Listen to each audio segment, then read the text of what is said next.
Morris, number 20 there. And it bounces to Peebles at the 7.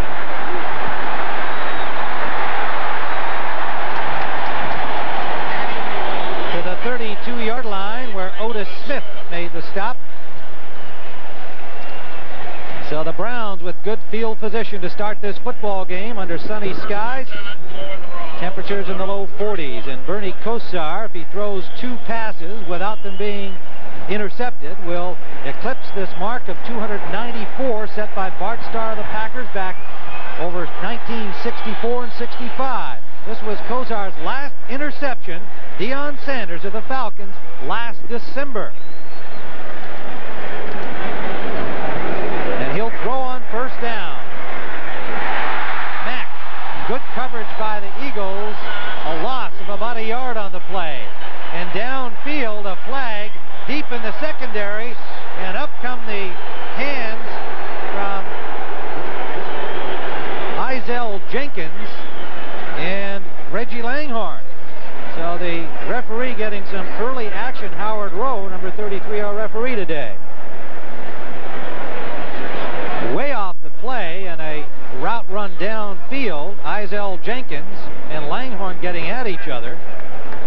And meanwhile, the Eagles had stopped the play back at the 30. Personal foul against Philadelphia. So a good defensive play. Wiped out by a silly piece of fisticuffs. Number 46 defense. Grabbing the face mask with a twist. 15-yard penalty. First down. I'm not surprised to see that penalty, Tim, because the Eagles all week long, even though Bud Carson hadn't said anything to him about coming in here to beat Cleveland, have been under a very intense training regimentation during the week. Practice sessions were longer. They spent more time in reading rooms. They wanted to get ready for this game. They're playing this game like it's a championship ball game. They won it badly. The Browns have a first down at the 45-yard line with the penalty, having lost a yard on the play. And Kosar has now eclipsed the Star record with his next pass that is not intercepted. But they go to Mack on the ground. Kevin Mack for a pickup of about 4. Mike Golick made the stop. For the Browns, offensively, rookie Tony Jones, John Rienstra over from Pittsburgh in Plan B, Mike Babb, rookie as King, Dan Fike. Not rookie Tony Jones, pardon me. The rookie is King. Horde, Mack, Slaughter, Brennan, and Langhorne, 3 wide receivers, the way they play most of the game, although they do have the tight end Scott Galbraith in now, number 81. Leroy Horde, second-year man from Michigan, is the lone setback with 3 wide receivers.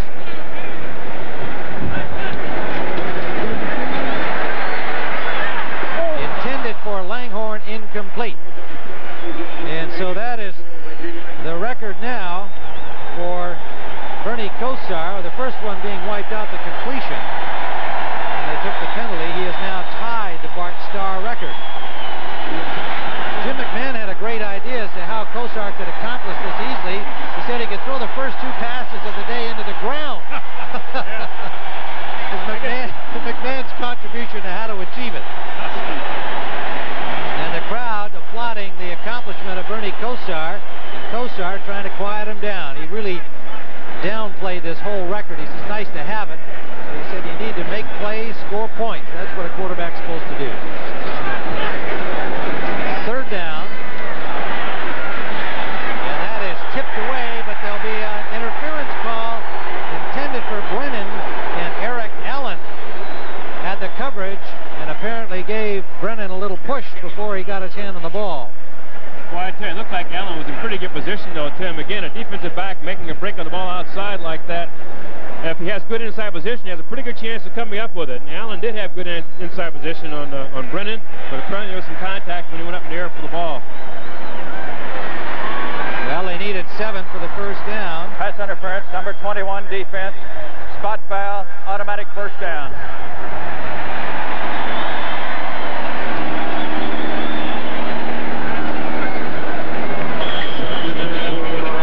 Kosar has set the record ahead of Bart Starr by 1. Consecutive passes without an interception, 295. First down at the 44-yard line, and flags everywhere before the ball came up. You know, Tim, was one other person in the stadium who had an interest in that record. Zeke Bratkowski, the assistant coach for the Philadelphia Eagles, is a quarterback coach here now, was a backup quarterback with the Green Bay Packers when Starr set that record. And he told me during the pregame warm-up that that record had to go eventually. There he is right now. I said, would you feel any remorse when you see... Encroachment, number 99, 5-yard penalty, repeat first down. Would you feel any remorse when you see a good friend of yours record go down? He said, no, not really. It was bound to happen sooner or later. He said, of course, Kosar's the kind of guy you expect to get it. Bratkowski, he wasn't too shabby a quarterback. Had some big years.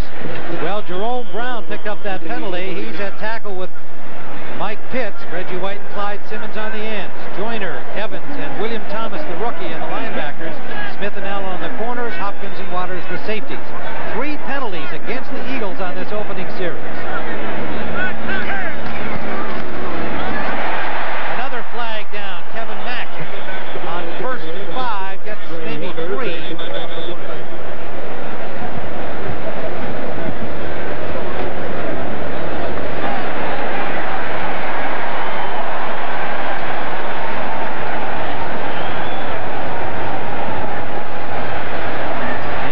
Again against the fired-up Eagles. They're just a little too tight the way they're starting this game here on defense. They are a little too tight, Tim, but the Cleveland Browns... lined up offsides in the neutral zone, number 99, 5-yard penalty. We'll take a look at the Cleveland Browns offensive line. The center holds the ball way out in front of him, and the rest of the linemen line up on their shoulders. This means their offensive line is 1 yard off the ball, and oftentimes a defensive line, when they try to sneak out to get close to the opposing offensive lineman, will line up off sides. Take a look. You see down the line here, the center's over the ball, but watch where the rest of the offensive linemen are for the Cleveland Browns. They're way off the football, and they could very well draw that defense off sides. Well, they got Jerome Brown twice, but 4 penalties on a series. Kevin Mack for about 3 yards. It'll leave 2nd and 7. And the Eagles have simply been helping the Browns down the field. Thomas and Evans on the tackle. Kevin Mack with 3 touchdowns in the loss, to the Bengals last week. That heartbreaker for the Browns. 2 missed field goals, one of them hitting the upright, the other blocked, giving them a chance to win that game. Tim, he was really very impressive in that game, though. He has tremendous power. Everybody knows that, but I always measure power backs by what happens when contact is made. When you hit Kevin Mack, if you don't hit him right, nothing happens. He runs right through you. He's a great power football player. 2nd and 8. He's the lone setback from the 33 of Philadelphia. Kosar, and that's incomplete. Tight cover from linebacker Joyner. Browns and their fans want another interference call, but none forthcoming. Number 86, Brennan in the slot, working upfield on a hook pattern. You see, works inside, sees a zone defense. Now he breaks inside, thinking he's going to be open. But here comes number 59, Seth Joyner, who Bud Carson says is perhaps one of the best outside linebackers in football. As a matter of fact, he said if Seth Joyner doesn't make the Pro Bowl this year, no one deserves to go. He's having an outstanding season. 4 wide receivers in now for the Browns. This is an alignment they showed last week against the Bengals. Jenkins and Miano come into the Philadelphia Eagles secondary. Good protection for Kosar, but it's blocked. Clyde Simmons got a hand on that pass from Kosar. Ball nearly came down in the hands of an ineligible receiver. Tony Jones, the left tackle. That's the thing that Eagle defensive line will do to you, Tim. I was talking to Mike Pitts during the pregame warm-up, and he said that one thing we want to do is make Kosar move around, get our hands up, and see if we can get some block balls. Now, Kosar is 6'5", but watch this when Clyde Simmons, number 96, approaches him. He's up there with his hands up high and knocks that pass down. Now, the Eagles ran a whole bunch of guys on here at the last second as Stover was preparing for what was apparently going to be a 50-yard field goal attempt. Timeout. And the Eagles are forced to take a timeout. So here at Cleveland Stadium, we are scoreless. The new coach of the Cleveland Browns, formerly defensive coordinator of the New York Giants, got this team playing hard. He's got a host of injuries to contend with on both sides of the ball. And yet, spending time with him at practice and is watching his team on Friday, this is a team still playing with a lot of enthusiasm, and the coaches say, as they like to say, they're playing hard. And they are not out of the playoff hunt, but they have a long uphill road ahead. A 50-yard field goal attempt for Matt Stover is long of the year from 45.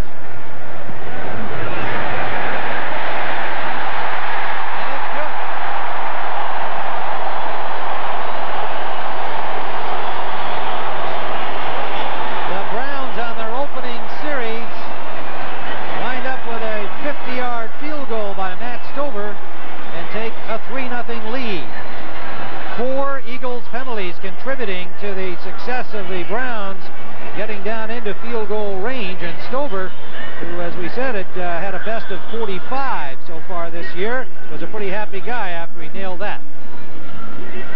There's something to be said about coming into a game with an even keel. I think the Eagles' defense is really highly wired, Tim. As you indicated earlier, we were talking about how they would come into this game. They seem to be really emotionally charged, made a couple of penalties during that drive, which enabled Cleveland to keep their drive alive. And of course, Bud right now is trying to get them settled down.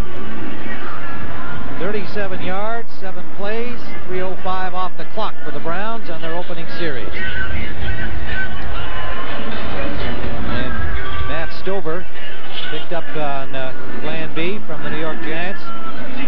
Bill Belichick knew all about him, of course. He'll be kicking off to Rod Harris and Heath Sherman. And you're looking at Jim McMahon, who is going to come out here and try and throw it in this opening series for the Eagles.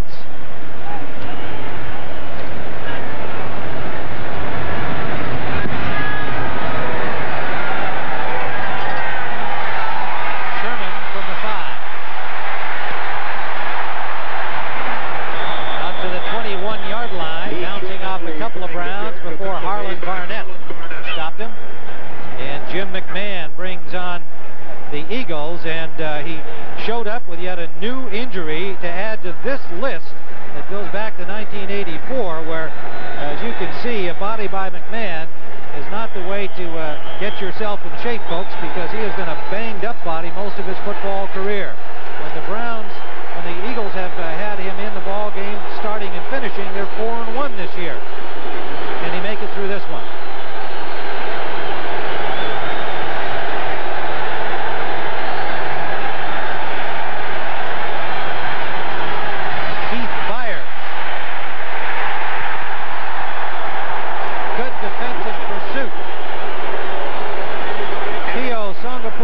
The rookie from San Diego State, and yet another rookie, Eric Turner from UCLA, making the stop.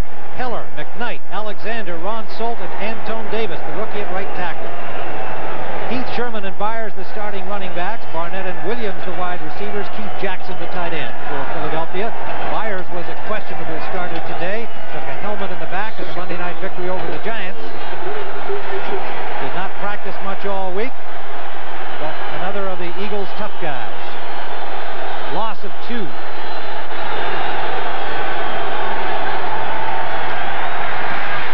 Knocked down by Songa Pulitelli. A Samoan rookie from San Diego State. Their 4th pick this year. Tim, that pass showed us something. McMahon normally would go back on a quick drop like that, 1-2, let it fly. But he really wanted to make sure he had Keith Jackson in his sights. Now watch his delivery here. He's very deliberate here. He doesn't want to put a whole lot of pressure on that arm because this is his first throw for the ball. He's really kind of lofted out there, but the ball is batted down at the line of scrimmage. 3rd down, long 12.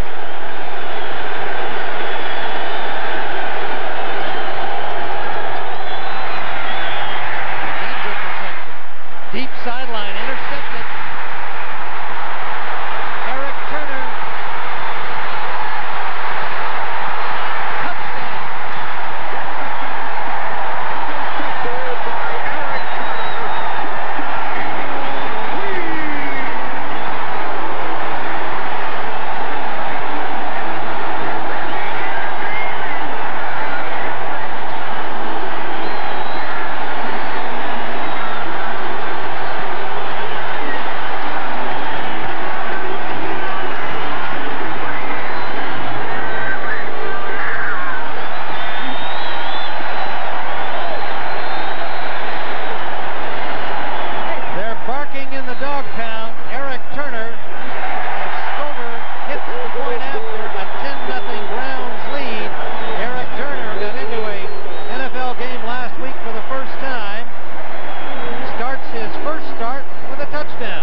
presented by... Sponsored by Chrysler Corporation and its divisions. Proud sponsors of the 1992 U.S. Olympic team.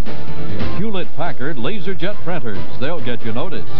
And by Bud Light. Everything else is just a light.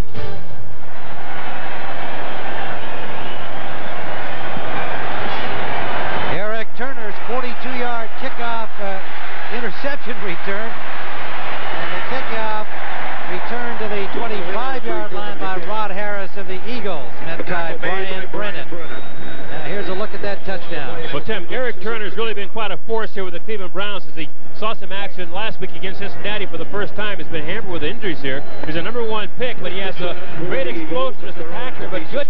You see good jumping ability here as well, too. Picks this one off and rambles 42 yards to the Browns to get them on the scoreboard. And all of a sudden, this game has taken a different complexion with the Browns leading 10-0. The Eagles from their 25-yard line. McMahon continues at quarterback.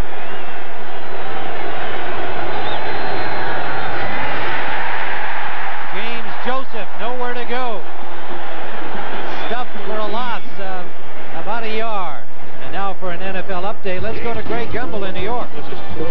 All right, Tim, at the House of Pain in Houston, Greg Montgomery's punt blocked by Isaac Colt. Robert Williams, 18 yards, and with the extra point in the battle for Texas, Dallas leads Houston 7-0 in the first, Tim.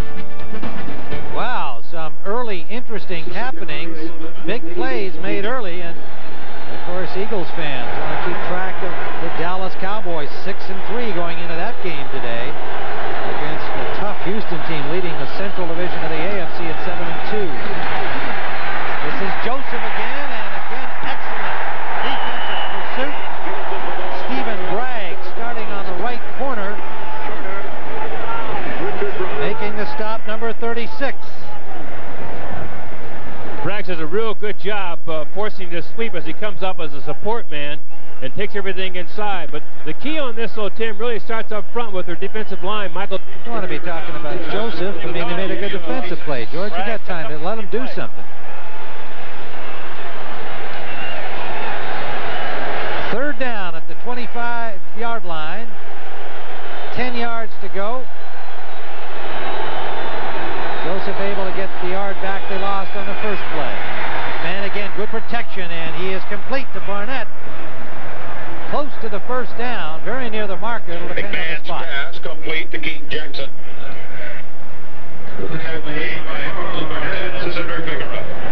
Tim, the PA announcer said it was Keith Jackson. We know it was Fred Barnett, number 86, is the receiver. But watch this delivery by McMahon this time. He steps up and puts some mustard on this pass. So apparently that elbow problem he had that he said he would take care of and be able to play today isn't that big a problem for him. He seems to be handling it. Maybe he just needed a few throws to get loosened up. Most of the concern so far this season is focused around that knee that caused him to miss a few games. As you told us earlier, when he came in to visit with us last night, it was an elbow problem that was concerning him. James Joseph, and he breaks a tackle and nearly breaks another, but a good ankle grab by Vince Newsom, or Joseph had a lot of running room. This Joseph is a hard hitter, as you pointed out about this guy. He runs hard. He breaks a lot of tackles, Tim, and he said to us last night that you do that if you have a lot of want to. He's the kind of a guy that doesn't like to be touched. Most great running backs do not like to be touched. Now watch Joseph's reaction when he hits the wall here. There's contact. Break free. Do it any way you possibly can, but he tries to get lower than the tackler so he can knock them off of him. Here he breaks a tackle and almost squirted out of there. Newsom with a dandy stop. Joseph, the rookie from Auburn, drafted in the 7th round by the Eagles. Give it to him again. Nowhere to go. Cutting it back, and the Browns swarm him down for another loss of about 3. Well, the Eagles defense a little over anxious on their opening series. All wired up. The Browns are all fired up, and they're doing a great job in this series. Michael Dean Perry with the tackle. Boy, was he ever impressive on that play as well, too. Michael Dean Perry is, of course, the #1 defensive lineman here for the Cleveland Browns. And he's one of these people who was very close to Bud Carson when Bud was here as a defensive coordinator. He said he's going to really enjoy sitting on the bench watching Bud and the Eagles play defense. But he's a guy who comes to play with a load every weekend, and he's the key man of that front four. Roy Green into the lineup on 3rd down. Anthony Florence has come into the secondary. The pass intended for Barnett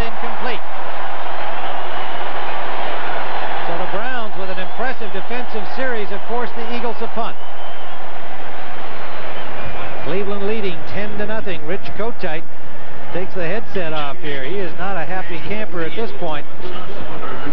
Jim, I think Kotite's going to have to make a decision on personnel here, whether or not he wants to bring Jeff Kemp in. McMahon's throwing isn't as impressive as it should be. So far, he's thrown everything short because he can't put enough mustard on the ball to go any deeper. Webster Slaughter is the punt returner for the Browns today. Fiegel's punt taken at the 18.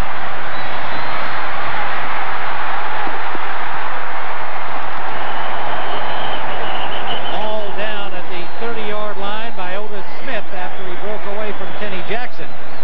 The ball came loose, but after play was whistled dead.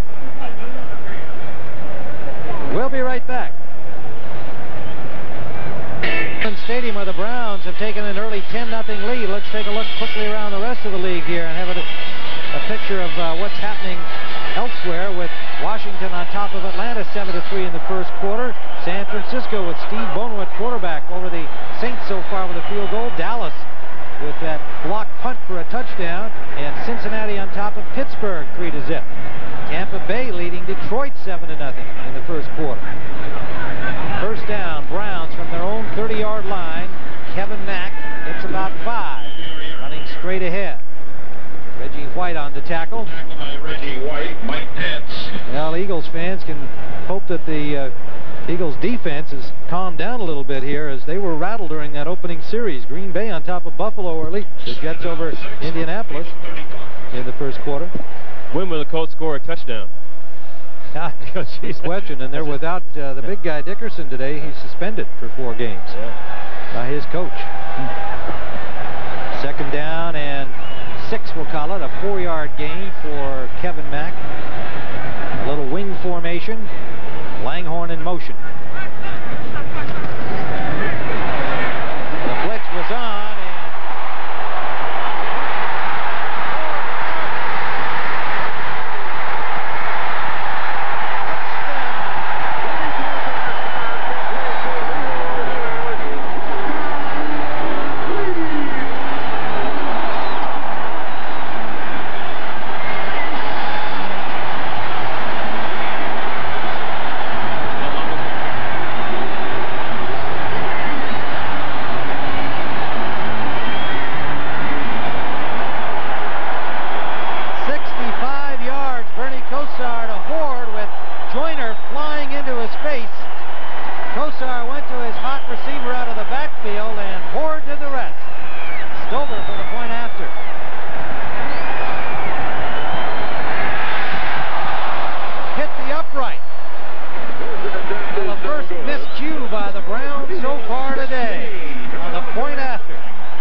shocking 16-0 lead, 6:04 to go. Haas, where the Browns have jumped into a 16-0 lead. We're still in the first period. Stover's kickoff. A line drive on the bounce. Harris from the 15, and he dives out near the 30-yard line. So the Eagles start with decent field position. Lattenberry made the tackle. Tim, let's take a look at this play. Seth Joyner, the linebacker, is off here in the corner. He's the man who's going to come on the blitz. But what happens when that develops is that the running back, in this case Hort, yells hot, hot, hot as soon as he sees that linebacker release. And Bernie, of course, gives him a real quick delivery here, and there he goes. He's off to the races, 65 yards for the touchdown. That's simply between Kosar and the hot back, and they came up with a touchdown. Ball spotted at the 29 on the kickoff return. McMahon 1 for 4 at this point. For only 10 yards. And it is nearly intercepted again by Tony Blaylock. Intended for Calvin Williams. And the ball hanging up there. Now bear in mind, here at Cleveland Stadium, it is a gusty, windy venue, especially this time of the year. And that ball hung up. Good point, Tim. Kosar told us yesterday that in this stadium, to throw a pass like that, particularly a sideline pass, you have to really gun it because the wind will oftentimes take it away. And that's exactly what happened that time. McMahon just cannot put enough mustard on the ball to drive it out in those deep out patterns. We can show you some wind blowing around with those flags, and you'll see flags going in opposite directions. It really swirls. 2nd and 10. Again, good protection and a good catch. Maurice Johnson, the tight end, number 87, the first-year man out of Temple. Picks up about an 8-yard gain. That'll leave 3rd and 2 Philadelphia. Here at Cleveland Stadium, temperatures dropping down to about the 40-degree mark, and the Cleveland Browns have a 16-0 lead, scoring on their first drive with a field goal, an interception by Eric Turner, and then Bernie Kosar to Leroy Horde, a 65-yard pass play for a 16-0 lead. 3rd and 2.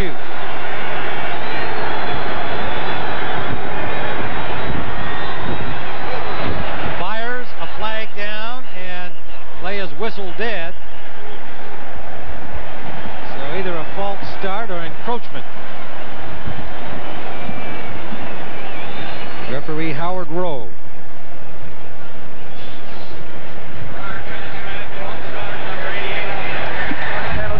Repeat 3rd down. So it's against the Eagles, their 5th penalty of this game. Keith Jackson, the man charged with it. And it'll make it 3rd and 7 instead of 3rd and 2.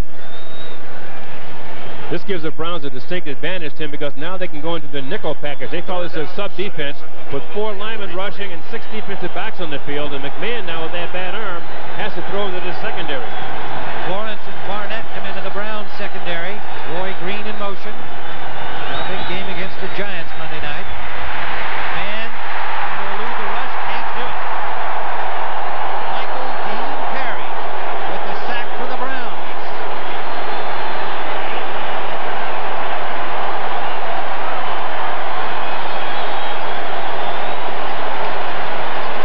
Number 92, Tim. Michael Dean Perry is the man who really causes most of the pressure here, allowing 57 Clay Matthews also to get into the act here. But Michael Dean up front, you see just collapsing here. Here he comes, breaks everything down. McMahon can't step up, and Clay Matthews winds up with the tackle.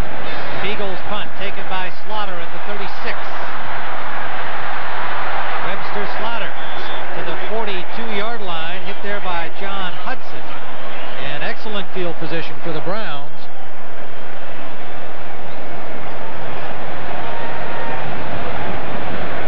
Webster Slaughter this week in the news with his receiving partner Reggie Langhorne.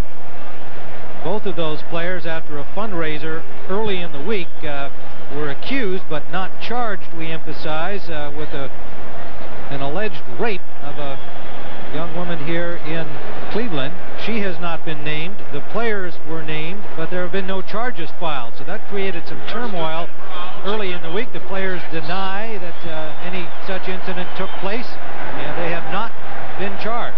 And as of yesterday, Tim, the players even haven't been interviewed by the police yet. As far as an investigation goes, they haven't been contacted at all. But the charges, as you said, are alleged charges and still pending, I guess. Mack on 1st down.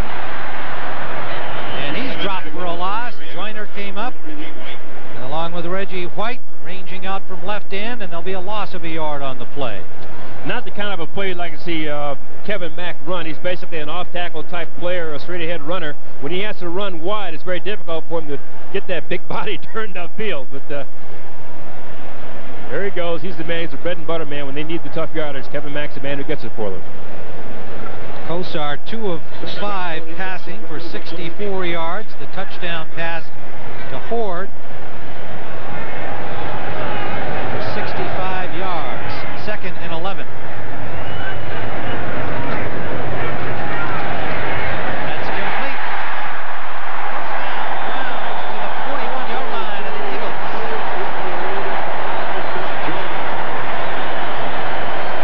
Joyner made the tackle.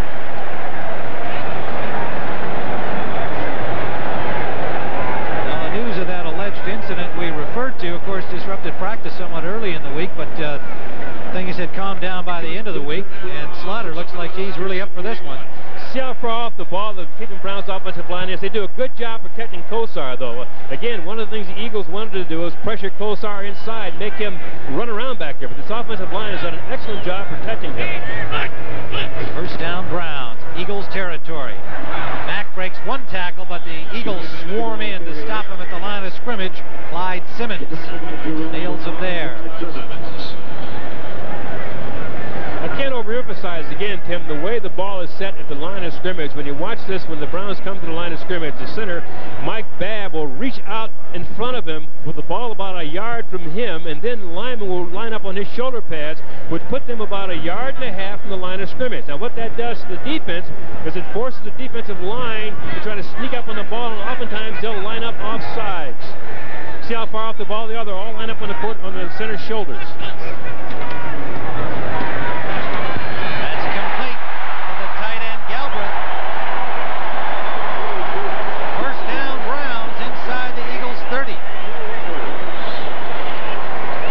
Play for Galbraith, Tim. He doesn't catch very many passes because the Browns use a 3-wide set here most of the time when they want to throw, and Galbraith is basically in there as a blocker, but every once in a while they'll go to him as a receiver. That time, coming up with a big catch for the Browns, and I'm telling you, Cleveland is awfully impressive this afternoon, Tim.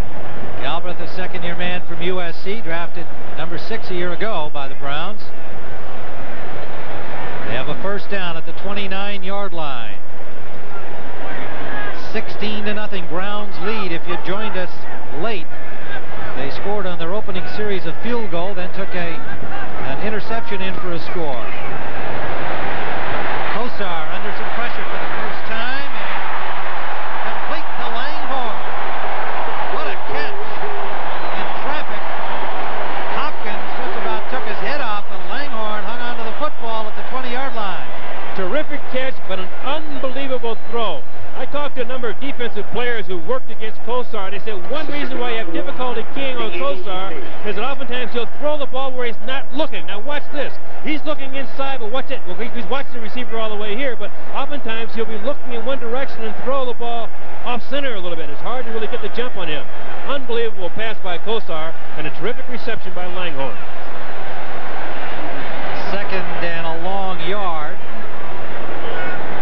Browns, if they get the first down here, will be into that red zone. Horde hit at the line. He'll be closer. Looks like he has the first down. William Thomas, the linebacker, the rookie from Texas A&M, made the tackle, but it'll be a first down. Well, let's see. They may measure this one. No, it is. First down, Cleveland. At the 18-yard line as time expires here at the end of the first quarter.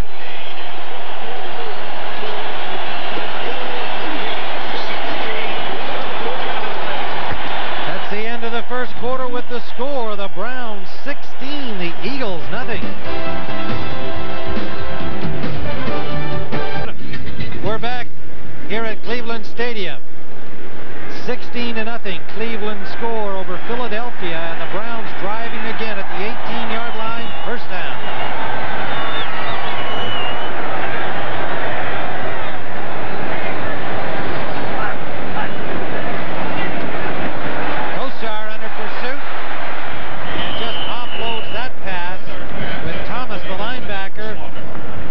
Side and Joyner from the other, chasing him, but it goes harmlessly away. Second down and 10. There's Seth Joyner. Bud Carson makes an interesting comment about Joyner and his middle linebacking mate Byron Evans. He said those guys would be on the Pro Bowl if they talked more. He said a lot of the other name linebackers, they may be good, but they're better at socializing with their opponents, and those are the guys who vote. After the game, he says they chat them up, and during the game sometimes Joyner and Evans just do their job, and they're not as popular as a lot of the other guys around. It's a good point. I guess they're not as political as other linebackers. Right. The guys go around soliciting votes and campaigning for votes during games. Second and 10 Browns. They could blow it open here if they get some points on this drive. There's the fade, too far for Slaughter, and he had his man beat. Ben Smith, number 26. One-on-one with him, and Slaughter had a beat. Slaughter and Langhorne both flying around the field today. One of the things the Browns do, Tim, is they always have their wide receivers on the deep patterns line up about 6 yards from the line of scrimmage, so it allows Kosar what they call the box, a 6-yard error, to be able to throw the ball to the outside shoulder of the receiver. Slaughter had the defensive back there badly beaten. The ball just wasn't there. Third and 10. This is a huge play for the Philadelphia Eagles. 6 defensive backs in. Third and 10. Piano, Jenkins. They throw the same pattern. Touchdown.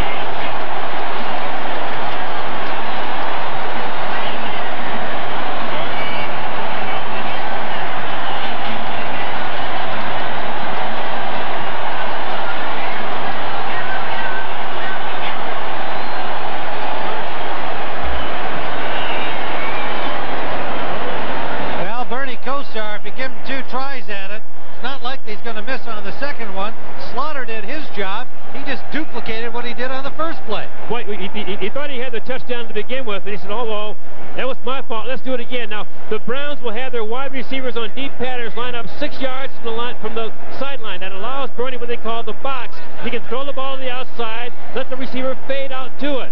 Perfect throw and catch that time. The first time they barely miss it. This time they come up with 6, beating Rich Miano to the corner. Good execution.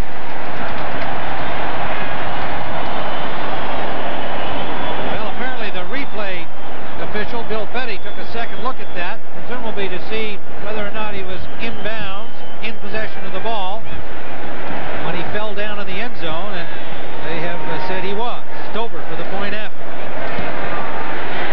And it's good. So the receiving partners, Slaughter and Langhorne, enjoy this one, and a 23-0 lead. Team Summary is sponsored by Coors Light. Game summary, well, it's dramatic. 128 yards, 23 points for the Cleveland Browns, and we're just barely into the second quarter. Rookie Eric Turner with a 42-yard interception return for a score. Leroy Horde, a 65-yard pass play from Bernie Kosar, and very early in the game, Kosar passed Bart Starr with consecutive passes without an interception, a streak that Starr held since 1965. The kickoff taken deep by Rod Harris and not brought out. Okay. The key to this touchdown is that the Browns receivers will line up 6 yards from the sideline. You can see this right here. They line up 6 yards from the sideline, never go outside of that. So what that means then is that when Kosar throws a deep pass, he has what he calls the box. He has a margin of error there to lead the receiver away from the defensive back into the corner. Touchdown. Makes it look easy the way he does it, but he's pretty good at it. Webster Slaughter ran the same play, 2 plays in a row, and on the second one they got it right. First down, Jim McMahon has struggled a bit here, 2 for 6, 19 yards. Came into the game with a new elbow injury. And Hicks Williams for a first down, Philadelphia. Man's pass is Joined us along the way when we talked to McMahon last night. He said he had taken a pain-killing shot on Friday after practice, and that he had a lot of swelling. It didn't go down. He didn't sleep well on Thursday night. He didn't sleep well again last night. Did not come out early to throw the ball as he usually does. He was having treatment right up until the pregame warm-up with the team. Then decided he could start the game, but he has not been throwing the ball as strongly as normal. Yeah. That injury, Tim, occurred a year ago in training camp when the rookie ran into his elbow while he was going through a scrimmage. And it just flared up on him all of a sudden just recently. First down, Eagles, as McMahon connected to Williams. He's got an open man out there. Jackson make it to Barnett, pardon me. Barnett, number 86, on the far sideline. A gain of about 6. This is really something, Tim, the Eagles would not like to do. Because they're down here, they're trying to get back in the ball game. The best way to do it, I guess, is to throw it, save time on the clock, and advance the football. But Rich Kotite is a stickler about controlling the line of scrimmage with the running game, and they have to get that established and try to see if they can't stop that front four and give McMahon time to throw, and he does put it up. Rich Kotite checking out his playlist here. 2nd and 5. 2 setbacks. And they go to Joseph, and he finds a hole. James Joseph, a rookie from Auburn. First down to the Browns. 40-yard line. They'll spot it at the 41. Vince Newsom steered him out. That's exactly what I was talking about, Tim. This is what the Eagles would like to do, establish domination of the offensive line by running the football. Dennis McKnight at left guard and David Alexander do a pretty good job on the left side of the line there, along with Ron Heller, stringing James Joseph. We know Joseph, when he gets rolling, is a pretty tough guy to bring down because he breaks a lot of tackles. That offensive line has done a real good job for the Eagles the last few weeks. 68 yards on 18 carries in the second half Monday night against the Giants. 2 touchdowns in that game. Kotite said he'll get a lot of work today. He has it again. That's about 4 plowing behind McKnight and Alexander. Interesting enough, Tim, the Eagles will rotate their offensive linemen quite a bit. Dennis McKnight is normally the starting left guard, but comes in there and spells him, and then Ron Salt, the right guard, starts there, and then Rob Selby will spell him. But right now he's got Hudson in there at left guard, along with Lon Heller at left guard, left tackle. And between the two of them, they're doing a pretty good job establishing the running game on the left side. James Jones on the tackle, the rookie from Northern Iowa for the Browns on the last play. Second down and 7. They gave him 3 yards on that carry. McMahon quickly out for Keith Jackson. Jackson breaks 1 tackle, dives forward, turns it into about a 5-yard gain. Richard Brown, the middle linebacker, playing for the injured Mike Johnson, and Tony Blaylock for the injured Frank Minifield. Minifield is inactive today because of a shoulder injury suffered last week against Cincinnati. So Keith Jackson came into the season this year, Tim, wanting to improve his blocking because he's an all-pro tight end, and everybody knows he's a great receiver, but he's a tremendous blocker at Oklahoma University, and he came into camp this year wanting to concentrate on his blocker so that he'd be a complete tight end. He's doing a pretty good job with that right now, as well as catching the football. 3rd and 2 Eagles in Cleveland territory, and Antone Davis pulled back to set up for the pass block a little early, and there are 3 flags down on the play. False start, prior to the snap, number 78 offense. 5-yard penalty, repeat 3rd down. 6th penalty against the Eagles so far. Antone jumps prematurely here. It's hard to tell why, because there's nothing going on up front, but he just gets a premature start. He's had some problems with his pass protection. He's very conscious of it, but the offensive line coach at Philadelphia told me that he's coming along quite nicely, and the kid is rounding into a pretty good football player. He's a #1 pick this year. He's quite a load at 325 pounds. 11 minutes, 5 seconds left till halftime. They go to the shotgun on 3rd down. The fade for Calvin Williams, incomplete. And Williams battling with Tony Blaylock the whole way. There's a flag down.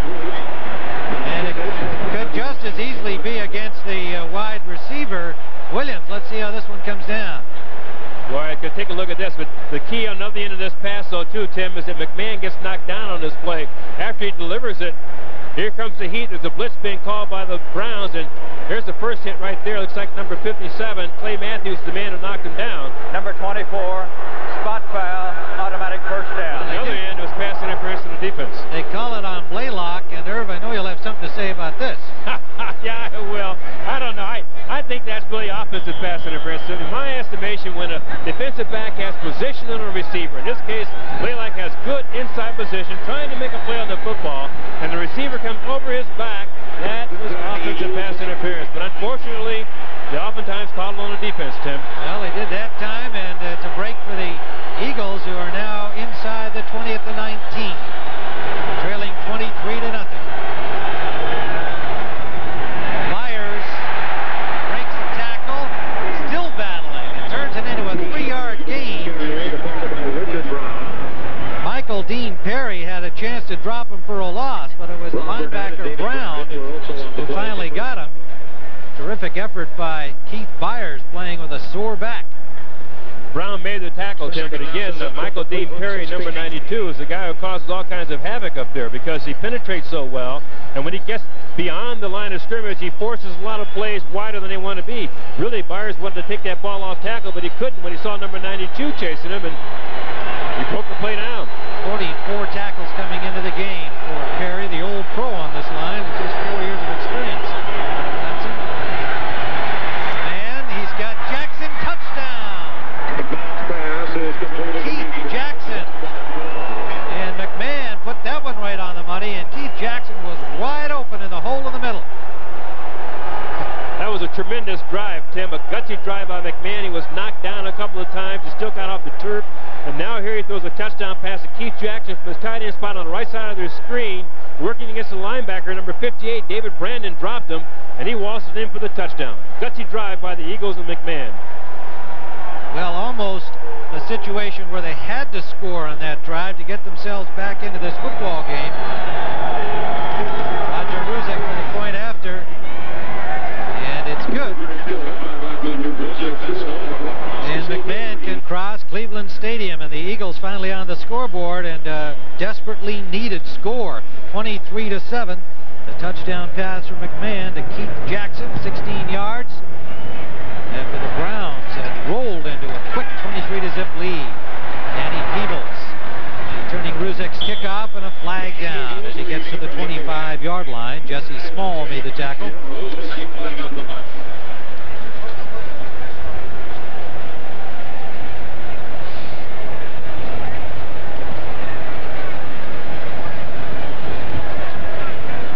And again, the Eagles hurt themselves, this time on the kickoff return. Illegal use of hand signal. Howard Rowe, the referee. Illegal block, number 43 on the return team. Half the distance to the goal. First down. Well, next Sunday, doubleheader action on the NFL on CBS. Game 1, the Washington Redskins, still undefeated, at least to this point in today's action. They'll take on the Steelers. Most of you will see the Dallas Cowboys battle the Giants in Game 2, a huge game in the NFC East. Please check your local listings. It all begins with the NFL Today at 12:30 Eastern Time.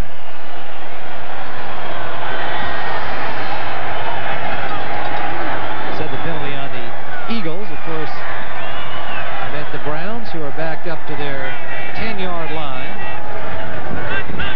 And we'll start from there.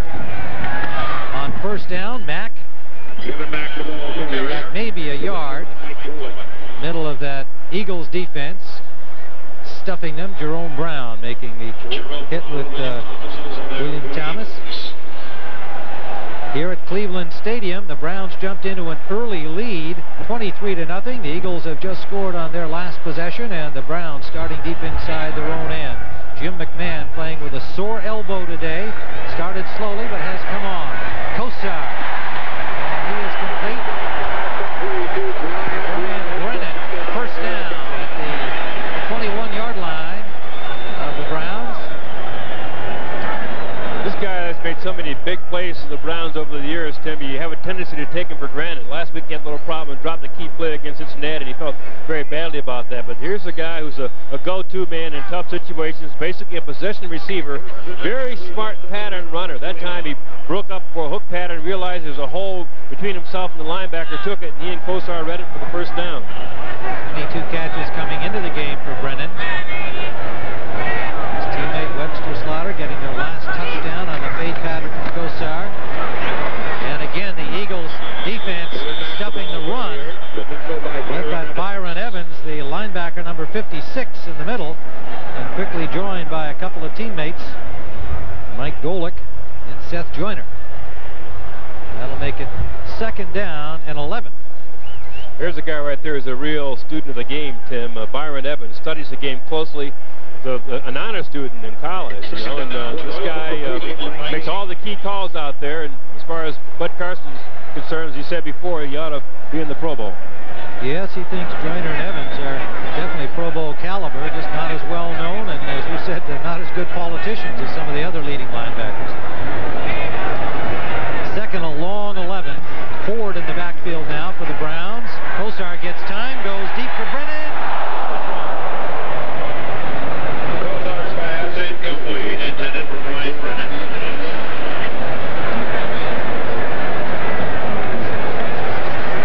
You know, knowing how Kosar is about repeating plays, this time Brennan in a sprint with Isaiah Jenkins trailing number 46, number 48. Wes Hopkins also trailing. Has him beaten by a step. Can't quite get it. He laid out there trying to make the catch if he possibly could, but it was a little long. I think when the Browns want to go long, they have a guy who can make a play like that. Michael Jackson, number 1, who has the speed and size to reach out and pull those down. He's down at the lower end of your screen right now on Eric Allen. He's going in motion.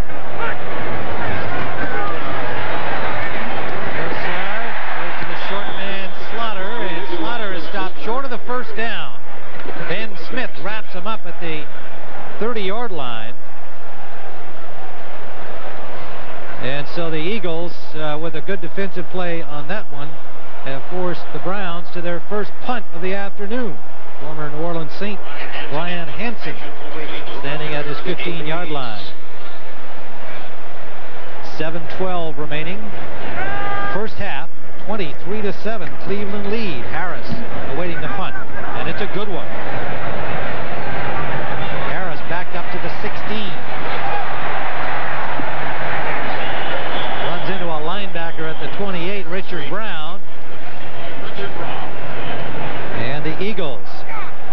23-7 will start from that point. On June 23rd. This year, I wonder if they can do it again, or if the Giants can rally. You know, I'm really scared of heights. Keep talking football. Oh, okay. Dallas is on their way back. Well, that's next week's action. It'll be great. This week, the Browns are great so far. 23-7. Bernie Kosar, a hot day. And early in the game, he passed the great Bart Starr with consecutive passes without an interception. He's now up to 307. Bart Starr, the record set in 64-65, 294. But it's Jim McMahon's turn. He marched the Eagles downfield for a score on the last drive. From Philadelphia's 30-yard line. Man going deep. He's got a man. Touchdown. Well, don't worry about McMahon's elbow, you Eagles fans. 70 yards. Perfect pass. Barnett never broke stride. And the Eagles quickly back into this ball game with 6:47 still to play first half. What an amazing guy is Jim McMahon. Tim, I'm sitting here almost breathless. We know he has a severely injured right elbow, and there he goes, winning that ball out there as far as he can. He's not a real great deep passer anyway, but this is timed perfectly. Barnett in full stride catches the ball and streaks in the end zone for a 70-yard touchdown, and this crowd is stunned. Six consecutive pass completions by McMahon after a shaky start. 70 yards for the score. Ruzick with a point after. And it is now 23-14. And that silenced the crowd, even those in the dog pound. We'll be right back. Sports and science. Two brilliant quarterbacks here today, and I don't think either one of them has ever really been talked about at the highest echelon. When you watch this work today, you got to believe they should be. Well, McMahon is just picking up where he left off Monday night. Rich Kotite told us this guy played an absolutely brilliant game quarterbacking the Eagles to a victory over the Giants last week. And here today he comes in with a severely injured elbow. And that last touchdown pass, I'm telling you, he put everything in it he had, winged it out there for the touchdown to Barnett. Couldn't have been any better. 23-14, a little different complexion on the game now after the Browns had rolled to a quick 23-0 lead, 16-0 at the end of the first quarter. We have 6:44 remaining first half. Danny Peebles, good return by the Browns, all the way out to the 45-yard line of Cleveland. A 32-yard run back by Danny Peebles. We're going to take a look at the previous play, Tim, with the touchdown pass from McMahon to Barnett. Now watch this delivery. He has quick delivery. 1, 2, 3, 4, 5, sets up and lets that ball go, and he really drove into it. And you can see how happy he is about it. That was just a terrific play. What that does now to the Brown defense is it raises a red flag and says, look, we can't take anything for granted out here. This guy can throw the deep ball. First down, Browns. The ball at the 44-yard line. And a good return by Danny Peebles, the ex-Buccaneer wide receiver. Two backs, Ford and Mack. Play action from Kosar. And he goes deep to Langhorne, and Eric Allen over that one. Knocks it down.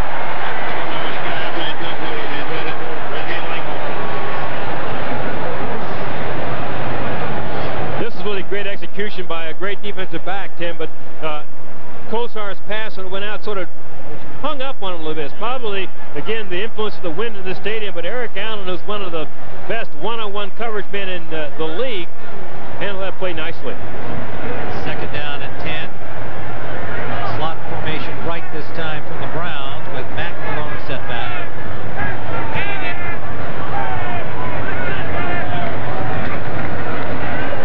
Kosar under pressure.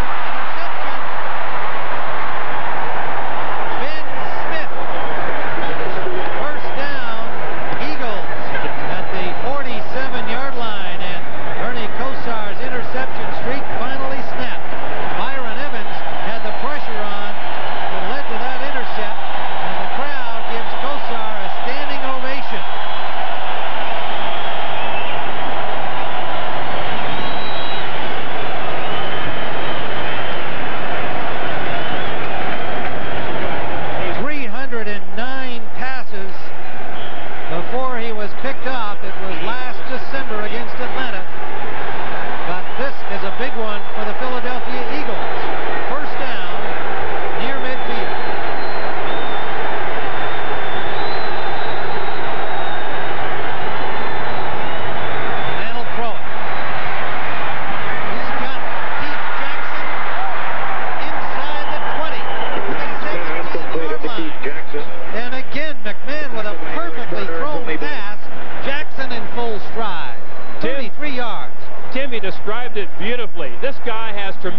touch and great anticipation in terms of what the defense is going to do. He threw this ball in a spot where he knew there would be a vacancy. Jackson just ran under it, beat the zone. That's experience. First and 10 Eagles at the Cleveland 18. To the 18-yard line. Eagles threatening. 5:43 remaining first half. 23-14 Cleveland lead. Another remarkable performance by Jim McMahon. Byers, good hold. Flag down. Byers to the 5-yard line. Have to wait on the penalty. David Brandon, the linebacker, number 58, made the tackle. Holding against the Eagles, who continue to hurt themselves with infractions.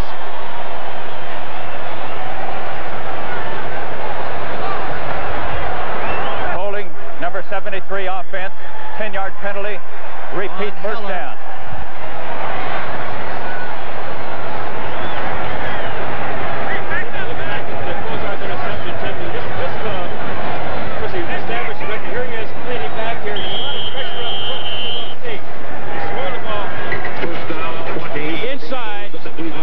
They finally picked off, and that ends the record streak he had going. I apologize for the audio problem. There's Ben Smith getting it to the 49-yard line, but the Eagles backed up on the holding penalty against Heller. Are now at the Browns 29. McMahon gets it out for James Joseph, and the rookie makes the grab. He's hit immediately after a gain of about 5.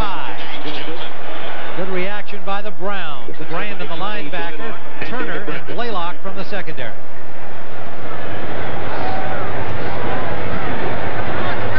Ball spotted at the 22-yard line of the Browns. They leave second and 15. Byers comes in. Joseph goes out a little slowly. Wasn't sure of the substitution. McMahon has completed 8 passes in a row after a shaky start, which appeared to be because of the sore elbow that he had brought into this game. 2 sleepless nights in a row with the pain from that elbow, but he is now sharp. And he finds his man again, Barnett. Barnett appears to be at the 15-yard line. Well, they'll spot it at the 16. And that'll leave third down. 9.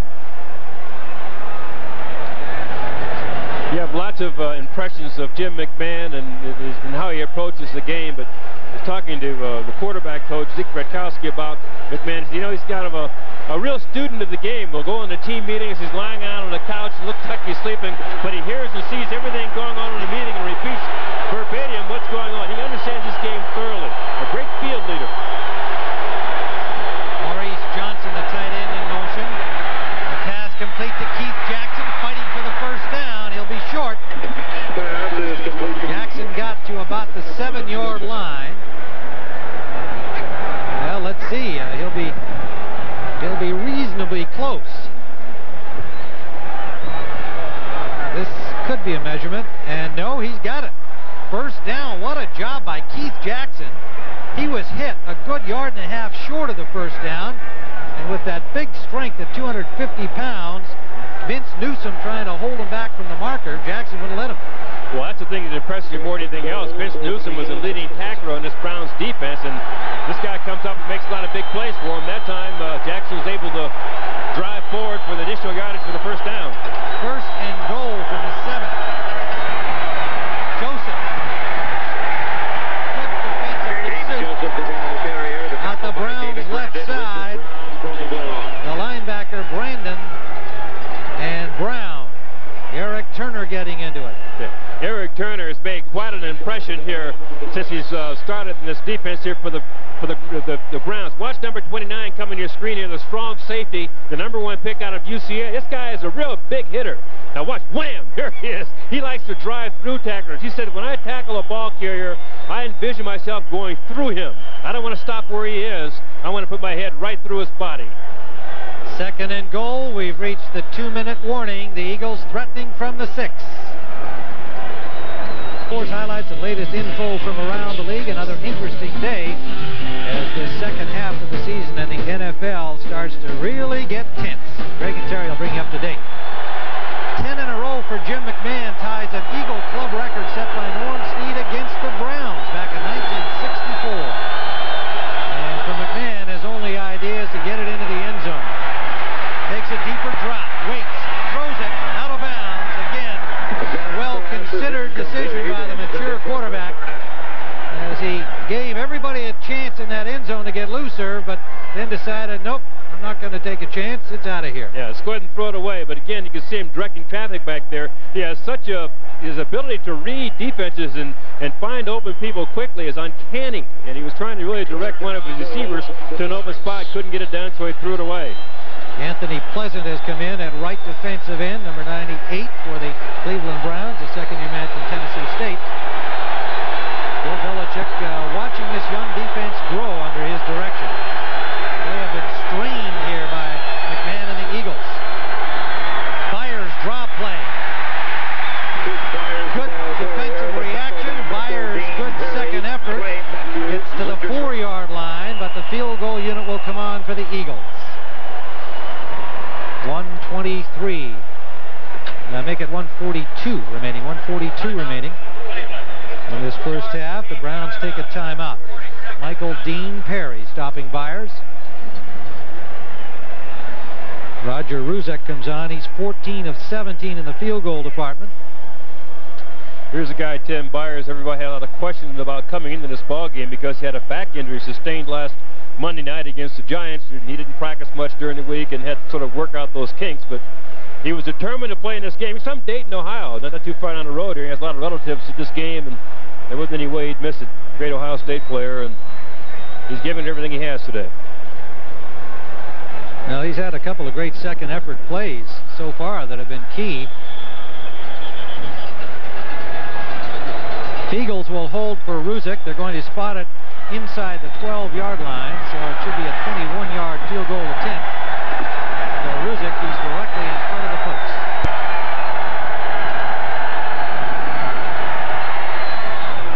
And it's good.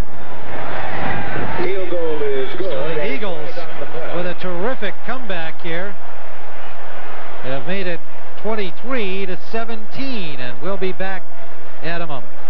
Well, there's a flag on the play, deep in the end zone on the field goal try. Field goal is good. It's no flag on a play. Debris in the end zone. Okay, well, there was a flag, Howard, but what you're saying is it was inadvertent.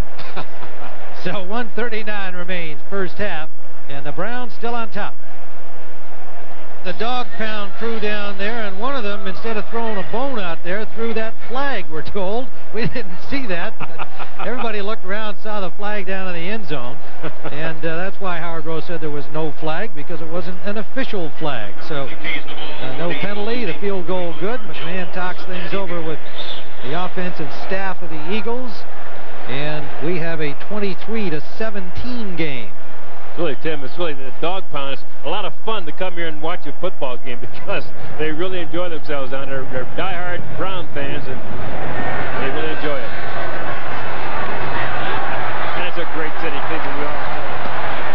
Peebles breaks a tackle. There are flags on the play, but another good return from Danny Peebles. And he gets out to the 35-yard line.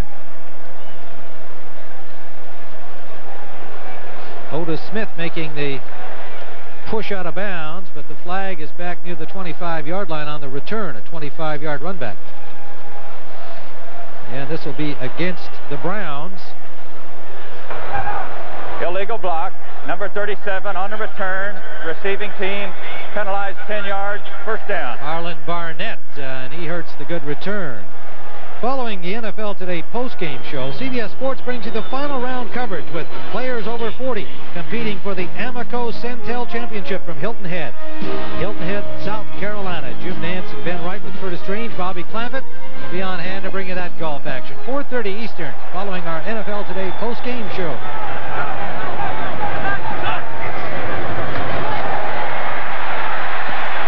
Kevin Mack with a direct snap. And gets out to the 25-yard line. They that against Cincinnati last week in the losing effort, but they caught the Eagles there. That's really good-looking play, Tim, because the Eagles in their prevent defense with the 6 defensive backs on the field and 4 defensive linemen up there want to get that front 4 really going, and a play like that can be quite effective. First down in the hurry up. Brennan fights for another first down. Ryan Brennan, number 86, and they're quickly out to their 36-yard line. 52 seconds and counting down. Kosar, one of the best in this 2-minute drill.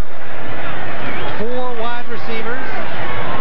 Sideline, and an injured Eagle is down. Nobody hit him, and that left Slaughter wide open. Ben Smith in some serious pain.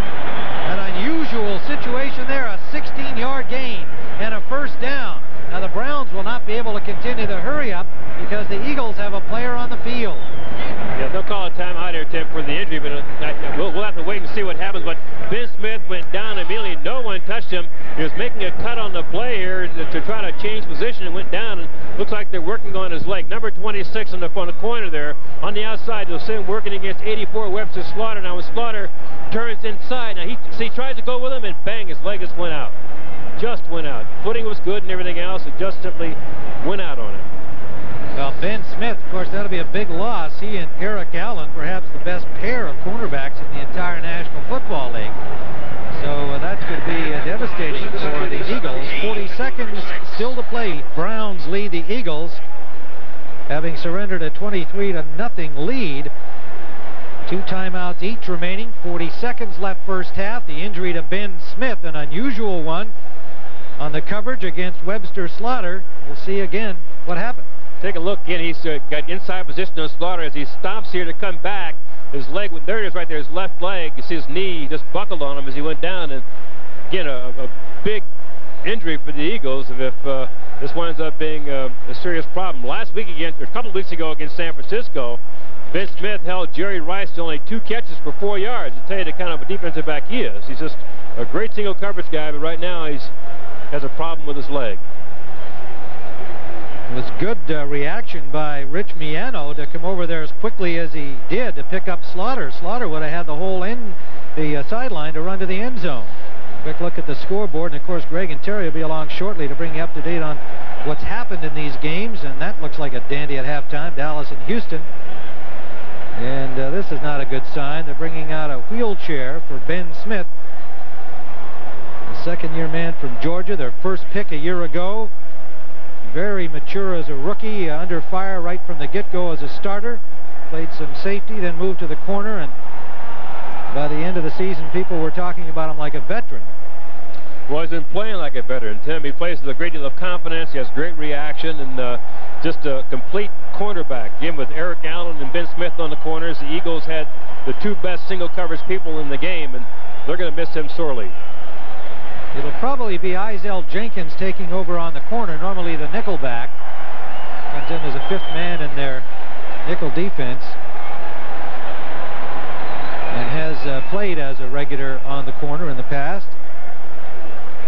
And in this hurry-up that was stopped by the injury, Booty, Miano, and Otis Smith come into the nickel defense here in this final 40 seconds of the first half.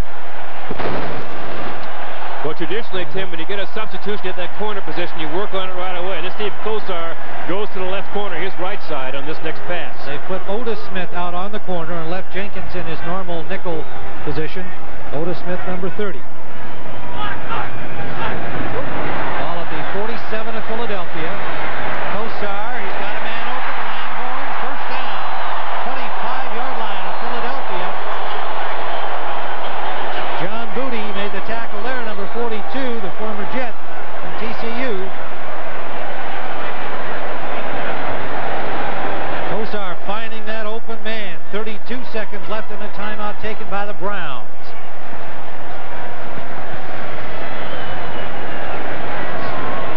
Bernie Kosar. A tough situation for the defense here now, though, too, Tim, because the Browns are in a position where they know they're in field goal range already. They can take a chance or maybe go deep in the end zone, perhaps, but as far as the defensive coach is concerned, his thinking now is of trying to knock them out of field goal range. So you'd probably think of some kind of a blitz. Now, if you're going to blitz the Browns with Kosar at quarterback, it's a high-risk maneuver, but the Eagles have done that in the past in this situation with the ball here around the 25-yard line to try to knock the opposing team out of field goal range. So this is a big play. You saw Stover getting ready in case he's called upon. Kosar 11 of 19, 1 interception, 2 touchdowns. Michael Jackson in motion. Kosar under heat, steps up nicely.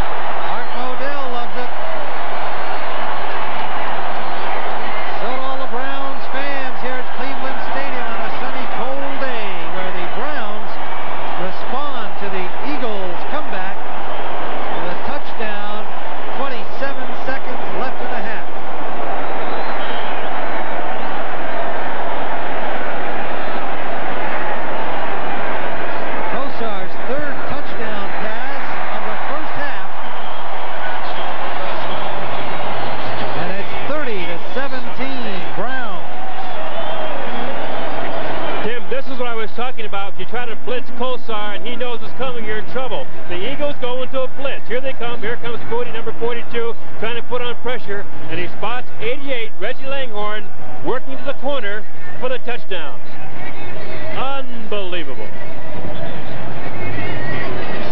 Langhorne and Webster Slaughter's already got a touchdown pass. Greet each other. There's Slaughter right there. Couple of good high fives getting up there. Those two receivers. Bernie Kosar having another brilliant afternoon. 24-yard touchdown pass. 85 yards in 5 plays.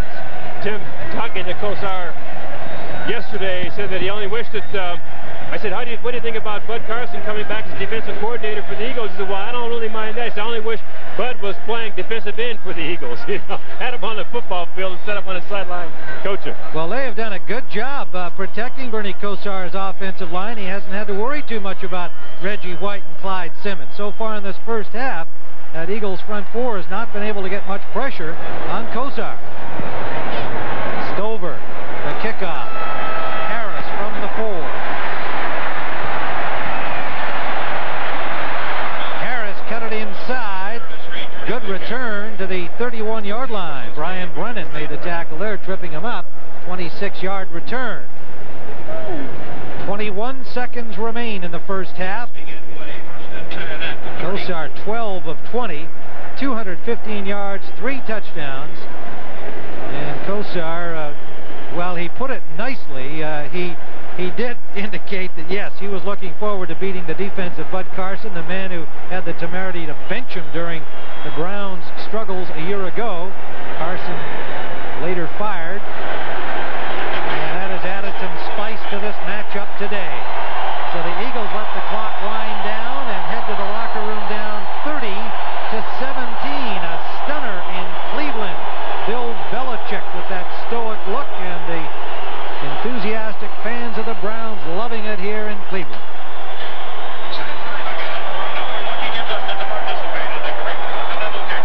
So at halftime, the Browns 30, the Eagles 17.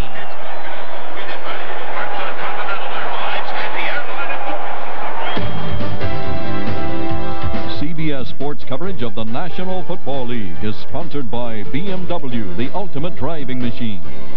The Upjohn Company, if you're concerned about hair loss, see your doctor.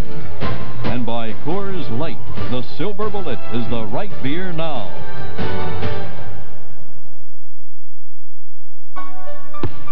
Out there. Against the Eagles, a great shootout so far, 30-17 at halftime. 2 brilliant quarterback performances, Irv. This is the touchdown pass McMahon threw that made it 23-14. That's really a big play at that time for a lot of reasons. First of all, it got the Eagles back in the game, and Barnett, of course, rambled 70 yards for this touchdown pass. And secondly, McMahon was able to put a lot of stress on that bad elbow and look pretty good at it.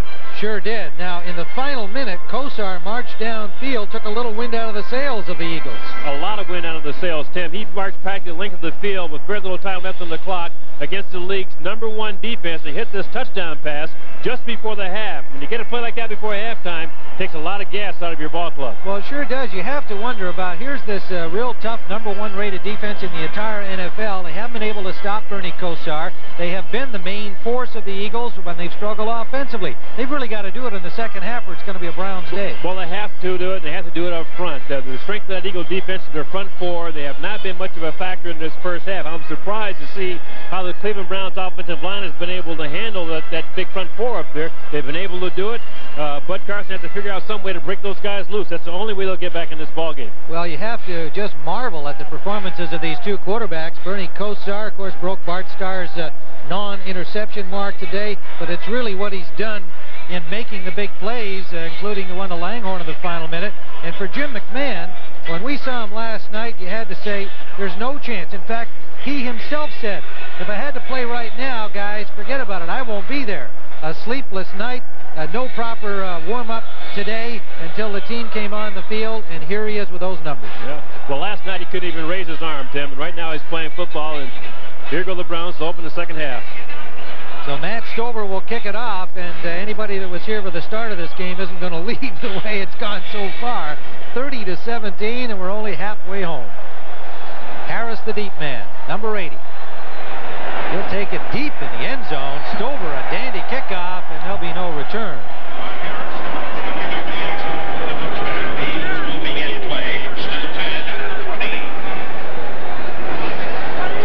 Well, there's Bud Carson and his Eagles, #1 in defense. You can see the difference. 217 yards allowed per game, and that's for a full game. They've already given up 228 in the first half here in Cleveland. Most of that's been through the air, though. Their pass defense is sort of broken down in this first half. Kosar has just been uncanny throwing the football. And, of course, the Eagles have lost to Ben Smith with a knee injury in that final minute of the first half. McMahon starts from the 20-yard line. James Joseph, the rookie from Auburn, number 32, bowls his way for 4, maybe 5 yards on the play. David Brandon, the linebacker, made the tackles. For the Browns, jumping into that 23-0 lead, a 30-17 lead at this point. In the wild card race, they're at 4-5 right now. Every win now for the Browns is crucial because they trail 4 teams in the AFC wild card. The Chiefs, who are 6-3, the Raiders at 5-4, along with the Seahawks and the Jets also at 5-4. And they're tied with the Dolphins at 4-5. So they just can't afford to lose any more games if they have any realistic shot at a playoff. 2nd and 5, Eagles, who are in a similar situation in the NFC.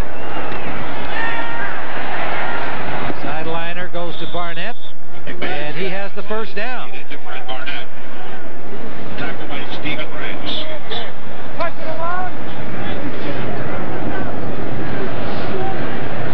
When you're trailing like this in the game, Tim, you're tempted to say, let's go out and throw the football and get back to it quickly. But really, most coaching staffs, including the Eagle staff right now, just get back to our normal game and see if we can't get back into a rhythm here to get things going for us. The first thing we want to do is establish domination on the ground by running the football. And when we throw, we want to throw with some kind of play-action passing and short, quick rhythm passing to give McMahon a chance to get the ball off without getting hit.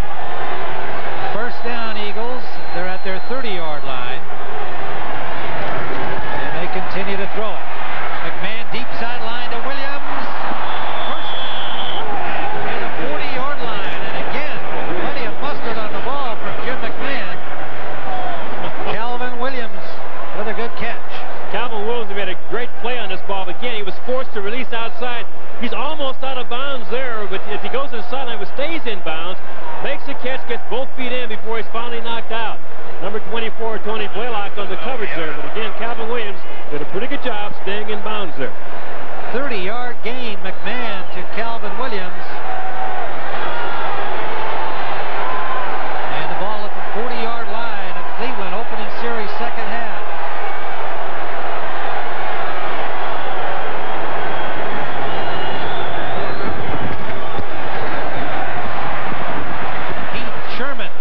First carry of the game,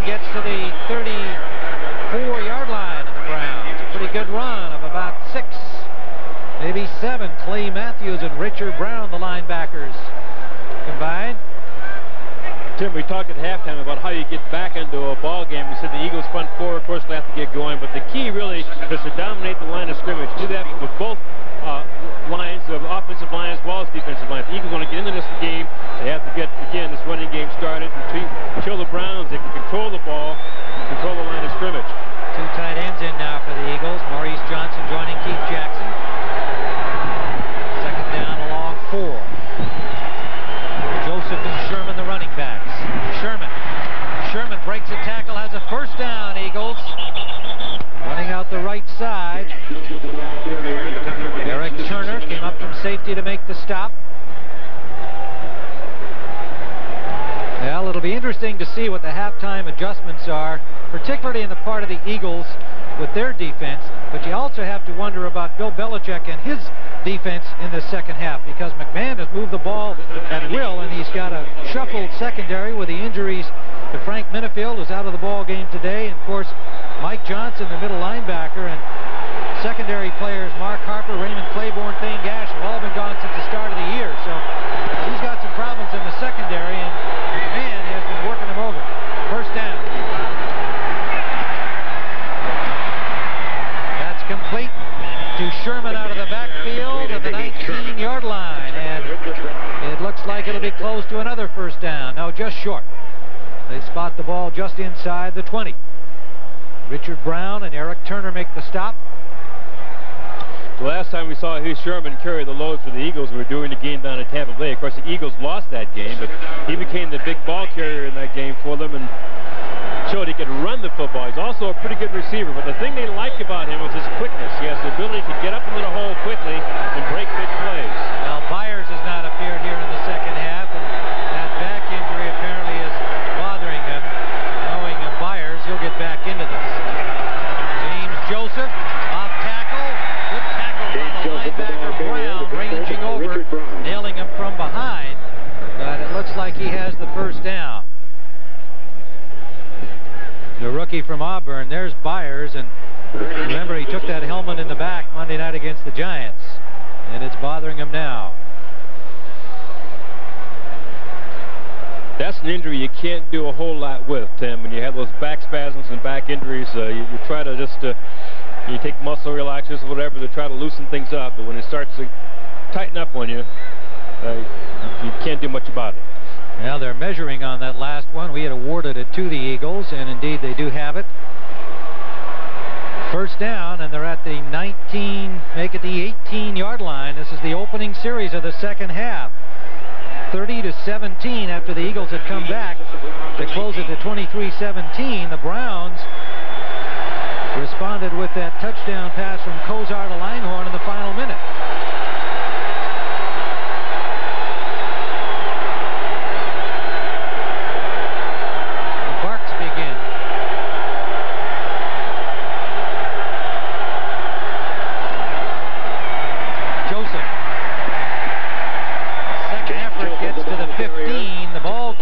But play whistled dead prior to the fumble, and he gets about 4 on the play.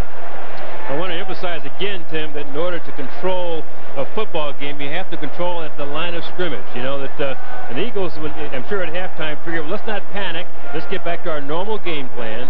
And the first thing you want to do is establish the run, so we can keep that defensive line off of Jim McMahon when he does throw the football. And that's exactly what they've done. He's mixed up his plays quite nicely on this drive, throwing pretty much when he wanted to because he's had good yardage on first down runs. James Joseph has picked up 45 yards rushing so far, and now McMahon directs traffic. Anderson pressure, gets a good block, gets it off, incomplete. Intended for Barnett, but it looked like he just threw that one away with 2 men coming over to pick up Barnett in the corner. And now you see McMahon limping a little bit. He told us that it hurts more when he just runs. That's his bad knee, the right knee. He's got a new brace on it. Yeah, he said it tightens up on him. He has a heavy brace on his right leg, and well, it's a large brace, it's a lightweight brace, but he says his thigh muscles sort of just tighten up on him. He can't stretch it out. So he's trying to lean out there now and get something behind that pass. Couldn't quite do it. And that's really his biggest problem right now.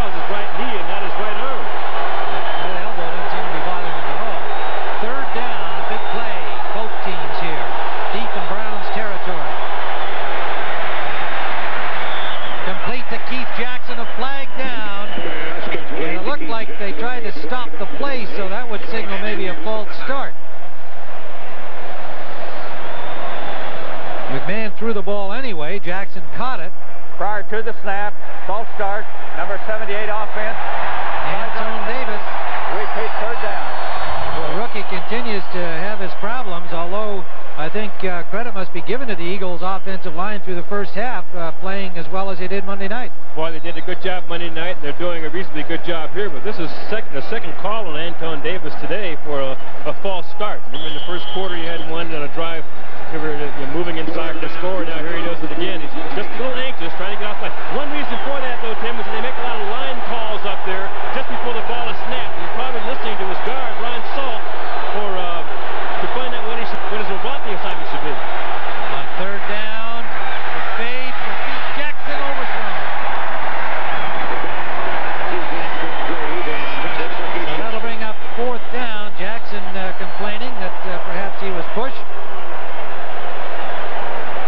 Derek Turner, the UCLA rookie, was the guy who had the coverage, and Keith Jackson still hot about it. So's McMahon. They have to really be careful about this. Number 88, Jackson, is the man going right up the middle of the field to the right side. There he is right there, and he's bumped by Turner. Looks all right to me. Well, you can't bump him that far down the fielder. Well, it's only 5 yards off the line. He's allowed to make that bump, but there was contact before that. After that, and the Eagles didn't like it. Meanwhile, the field goal is good from Roger Ruzek, 37 yards out, and it is 30-20. 8:41 to go in the third.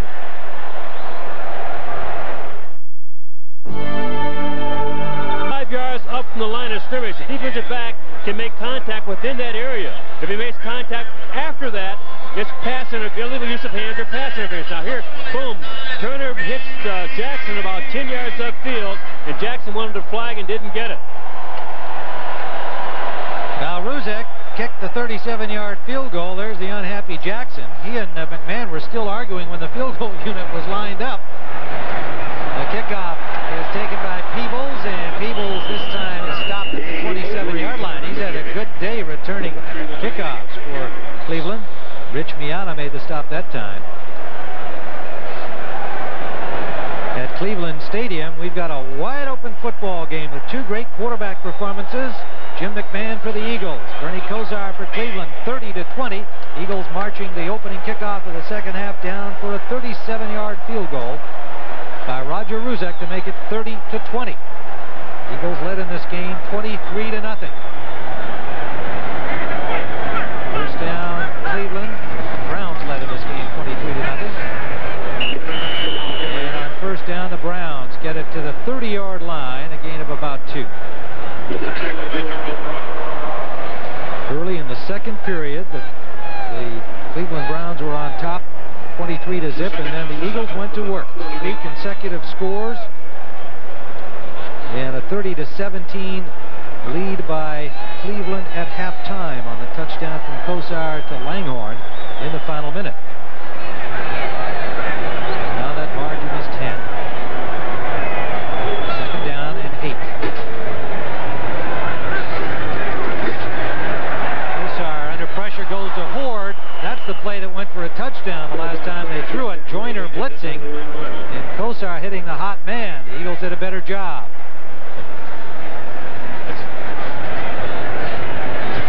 Again, the Eagles are putting their pressure on here, Tim, with the blitz. Now, Kosar sees that. Now, number 33, Horde, is the hot man, and oftentimes what deep backs will do is say, hot, hot, hot, reforming the quarterback, let's get rid of the ball. You see what happens there, that Andre Waters kind of came in late, and Kosar is walking away holding his right hand.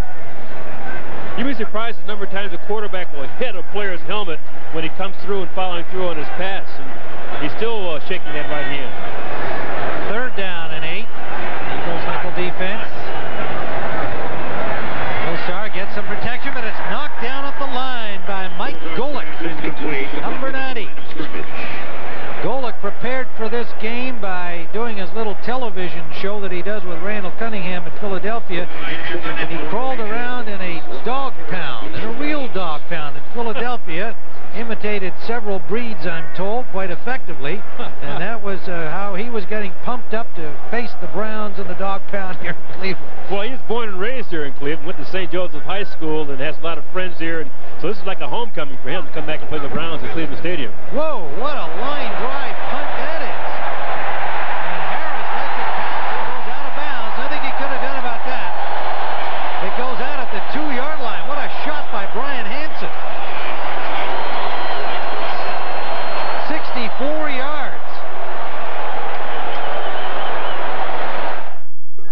The day may come when travelers don't care how much their luggage weighs. A 10-point margin. A look at that Eagles defense. They did the job on that series, but they struggled in the first half. Boy, here's the name of the game. They like to get quarterbacks and knock them down. They average, we see 3.6 sacks per game.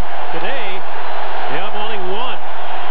Now McMahon's got to start from deep in his own end after a brilliant punt by Brian Hansen, marked out at the 5. From the end zone. Deep sideline for Barnett. He's got it. First down to the 42-yard line. Running past Tony Blaylock. 38 yards. You know what's going on here, Tim. Tony Blaylock is filling in for Frank Minifield, who's not in uniform today for the Cleveland Browns because he has a shoulder problem. And Blaylock wouldn't normally be on that corner, but McMahon, well, while the veteran he is, takes advantage of that mismatch right here. Just lofting his ball up again, trying to get it out there quickly on the deep pass. And here's a completed pass, and the big one for the Eagles, getting him out of the hole. Fred Barnett, or Arkansas Fred, coming up with another big catch. 6 catches today, 140 yards. And that's the best for that young man in his young career. Second year from Arkansas State. This is Keith Jackson, and Jackson is about 6. Driven out of bounds by David Brandon and Tony Blaylock. The thing about McMahon, Tim, though, in the end, is his delivery is very quick. He reads defenses quickly. He gets the ball out there quickly, but he spreads the ball around. You'll hit 6 or 7 people out here, and as far as he's concerned, the open man is the guy who gets the ball, and it gives this offense a real lift. Keith Jackson going out of bounds to number 88. Look who stops him, the head coach. Good job, Coach. Pleasant comes into the game defensively for Logan on the Brown side of the ball. McMahon deep again for Calvin Williams, and he waited for the ball. It was actually still going for him, and Blaylock got some help that time from the safety, Eric Turner, and they were able to break it up. Tim, what the Browns are doing, they're running a double zone. Now, the New York Giants made a living with this for a long time. The corner comes up, play short, and they got a deep safety who kind of splits half the field. What McMahon is trying to do is trying to loft the ball over the cornerback's head and drop it in before the deep safety can come over. So it's like it's a dead zone there, about 10 yards wide. If you time it up properly and drop the ball in there, you can complete a lot of passes. And so far, the Eagles have had some success doing it. 16 of 24 to this point. And he has had some success down both sidelines.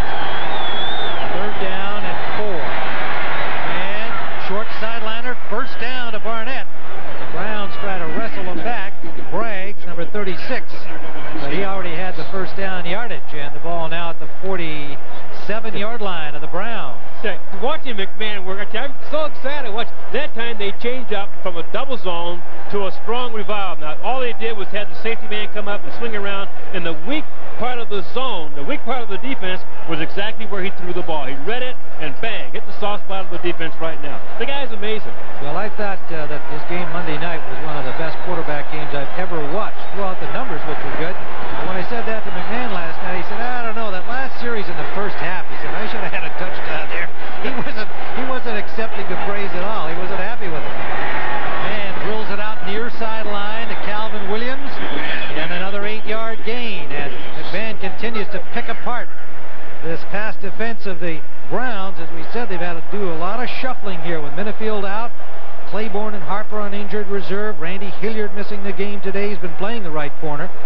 So they've got 2 new corners in there today, Blaylock and Braggs. And that is exactly what McMahon likes to see. And Eric Turner, number 29, because Blaylock right now is coming out of the game, but Eric Turner, number 29, the number 1 pick out of UCLA, is an outstanding rookie defensive back, but really he's never seen a quarterback like this one. And it's his first full game. Now Hilliard has come into the game with a groin injury and all, replacing Blaylock. Joseph, and he's got running room and a good tackle out there on the right side of the defense by number 22, Vince Newsom. Came over on plan B from the Rams and leads this team in tackles. Well, again, he's in there for an injured player. Thane Gash had been the Browns starter, went down before the season began. So Bill Belichick has really done a great job with what he's had to work with here and the number of changes. He hasn't complained about the injuries. In fact, he doesn't even mention them. Everybody else does. Belichick just puts out guys and coaches them. It's really funny. We're trying to get the starting lineup from him yesterday in our meeting with him, and he said for Friday, and he wasn't quite sure who was going to start. Maybe this guy, maybe that guy, but I don't know. First down, Eagles. Intended for Byers. What a catch! Keith Byers made a one-hand catch with two Browns draped all over him. They had a better shot at that ball than he did. I don't know how in the world he came up with that football. Number 52, Richard Brown, the middle linebacker, was in good position to take that ball away, and Byers, who has larger than normal hands, went out and with a one-hand grab, brought this ball down. Again, McMahon on the quick count sees the dog, number 29, Turner, blitzing, so Byers now becomes a hot man. And Byers was yelling at McMahon, I'm sure, at that time, because they have a rule when they see the blitz, they yell to the quarterback, hot, hot. McMahon turned and hit him right away. 2nd and 2, another impressive drive by the Eagles. Remember, they were down 23-0 in this game. And gets good protection again. Going on the run, incomplete, intended for Calvin Williams, and he gets a late flag at the sideline. He was bumped there by Hilliard. The flag was late, but it looked to me like it came with cause. Well, Belichick doesn't agree. The ball may have been uncatchable out of bounds. That would be my question on this. Defensive pass interference, number 39, spot foul, automatic first down. And a huge break there for the Eagles. The key here, Tim, is this a catchable ball? It's way out of bounds. Here comes number 39, Randy Hilliard, making a play. Even though there's incidental contact there, that should not be pass interference. Okay, so he bumped it. So what? When the ball was 5 yards away, he couldn't catch it. Out of bounds, forget about it, line up and start over again. Hilliard, who came in as a late replacement in this game, picked up a penalty right away. Yeah, the key there was that he couldn't have caught that ball without having very long arms and long legs to keep his toes in bounds. But it's a first down. Man, trying to get it to Jackson, sailed it a little bit.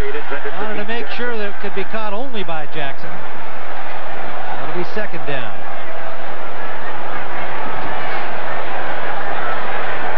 McMahon signaling over there to Kotite. No doubt he has a play he wants to call, and this is his best day so far, limping around on a gimpy right knee, throwing with a sore elbow. You always have to wonder about his head. He doesn't worry about it. He's really a throwback to the old days, Tim. On game day, you show up no matter what. You do what it takes and you play. 2nd and goal. And that's incomplete for Jackson again.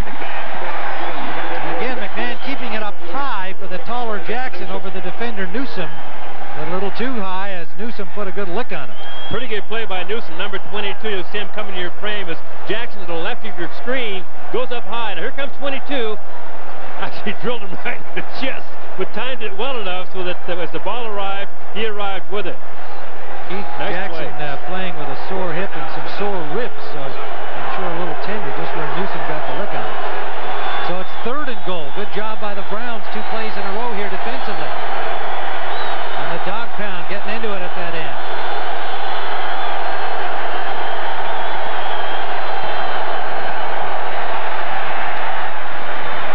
That's the first bad pass he's thrown in this half. Too low for Keith Byers, and it's 4th down. He got it out of there a little quick. It wasn't quite set up. He was dropping back as he threw the ball. Couldn't get much on it. Eagles were forced to kick the field goal. So the Eagles march down the field almost at will, but the Browns tighten up deep, and it'll be a field goal try for Ruzek. 24 yards. He has hit already in this game from 21 and 37.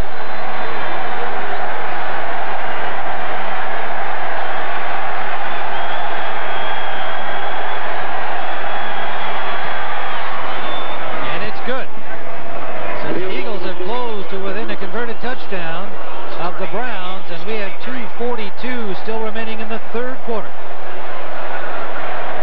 Tim Ryan and Irv Cross, Cleveland Stadium. The Browns leading 30-23. The Eagles scoring on a field goal from 24 yards out by Roger Ruzek. A good march by Jim McMahon, and you can see that he's been grinding it out here. The Eagles, 11 minutes of possession time in this third quarter. Kosar and company haven't been out there but more than 1 minute and 6.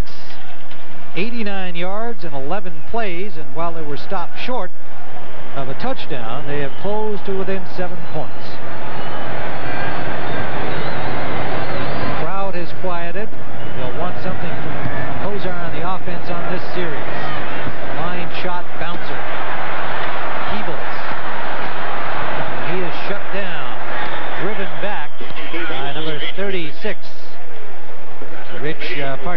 Robert Drummond, the reserve running back. And we'll be back at Cleveland Stadium in a moment. Our director, Mike Arnold, wonders whether this guy gets dressed at home and has the nerve to leave his driveway, or whether maybe he has his own dressing room here at the stadium. That's a leftover from Halloween. I wonder if he's still got his trick and treats with him. That's the dog pound, man. I tell you, they're serious. You only find it here, right? They love their Browns. All right, the Browns first down at their 25-yard line. And this is a big series for Cleveland. They've got to prove they can move the ball as they did in the first half. Kosar gets it off behind Brian Brennan, feeling that pressure at the last second. 2nd and 10. Ford comes on, number 33. Tim, the problem Kosar is going to be facing now with 2nd and 10 is that the Eagles, with that big front four up there, can put an awful lot of pressure on the quarterback just rushing those 4 linemen and having 7 people drop back. So it's very difficult sometimes to throw into that. And we'll see if the Eagles will like to go to some kind of a blitz or just go after them with the front 4. I think they'll probably do that with their front 4 rush and try to cover with 7. Isel Jenkins has taken over on the left corner for Ben Smith. John Booty is in right now for Wes Hopkins in the secondary. There's 2nd and 10, gets some time and has his man. First down, Browns to the 43-yard line. Langhorn against Isel Jenkins, 16 yards. Really good work on Kosar's part, but the key starts up front. Number 92, Reggie White, trying to put the heat on, is really kind of double teamed here. Horde bumps him, then he's picked up again by the offensive lineman, Dan Fike. So they double team him here, sort of a delayed flash, and the back hits him going out, and then the tackle picked him up. Kept him off the quarterback. First down, Hopkins back into the secondary of the Eagles. Webster, Slaughter in motion. Goes out that side to Slaughter, and he is out of bounds. Well, there does seem to be an effort here to go to that side now with Smith out of there. Latest on Smith, a sprained knee. Nobody hit him. You may recall, if you saw it earlier, he was trying to stay with Slaughter on coverage and twisted the knee himself. And he will have an MRI tomorrow, we're told. Isel Jenkins, number 46, has replaced him. John Booty is in here now in the nickel coverage. That would normally be Jenkins, but Jenkins has had to take over at the left corner. 2nd and 10. Right up the middle, almost picked off by Hopkins, intended for Slaughter. You might recall, Tim, when the play before this was Slaughter caught a pass inside hook pattern, same thing, and Hopkins went for the ball and missed it. Slaughter caught it. This time Hopkins almost comes up with it. He gambles on this interception, is in good shape to take it, and just couldn't hold on. Just could not hold on. Again, the start, to get your pass off, you have to get it up here up front, and wow, number 33, Leroy Horde, does a number on Reggie White, keeping him on the line of scrimmage. He's going to be double teamed all day, he knows that. Pretty impressive hit by the 225-pound running back on huge Reggie. It's a strong guy, Leroy Horde. 4 wideouts now on 3rd and 10. Long fade, and it is overthrown for Slaughter. He had Otis Smith on him. And again, with the Ben Smith out of there, they're going on that side when they can. You can tell right now what Bud Carson's intent is here. He puts a little pressure on with a blitz. Wes Hopkins from his safety position came up from the secondary and put heat on Kosar, forcing him to throw that ball just a little sooner than he wanted to. Fun to listen to Hopkins talking with us on Saturday about Bud Carson being up for this game. He said, boy, he said, let's say he was a little aggressive at practice this week. Long meetings, long practices. Yeah. Well, they did the job, the Carson defense, stopping Kosar and company. Hanson's punt taken by Harris. And he dives out with a nice move near the 20-yard line. A 48-yard punt from Hanson. Galbraith made the tackle. And so the Eagles defense, which had some problems in the first half stopping Kosar, and the Browns offense shuts him down here. And now McMahon will go back to work with Zeke Bratkowski on the left of your screen, who was here last year on the staff of the Browns. Kotite, formerly a Cleveland Browns assistant coach. So along with Bud Carson, everybody would like to beat the Browns in front of Art Modell and the Cleveland fans. First down from the 19. James Joseph and Keith Byers in the backfield together.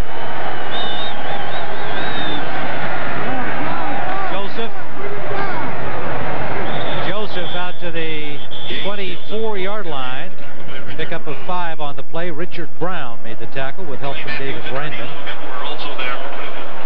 Brown, a Plan B free agent from the San Diego Chargers, suddenly became a starter when Mike Johnson went down. Number 52. Says Johnson's been a great help to him, huh? Yeah, he has been. They spend a lot of time in the film room together during the week, and you can come here at 8 or 9 o'clock at night sometimes and find those guys studying opposing offenses because they're real students of the game, and he really appreciates all the help that Johnson has given him to help develop that middle linebacker spot. Second down and 5. McMahon complete to Keith Jackson. Jackson's been getting a lot of work today, and he has a first down for the Eagles at the 32-yard line. Clay Matthews made the tackle. Jackson a little happier with the turn of events in recent games. He likes to catch the football and hadn't been getting much action early in the season, but the last several games he's been a key figure.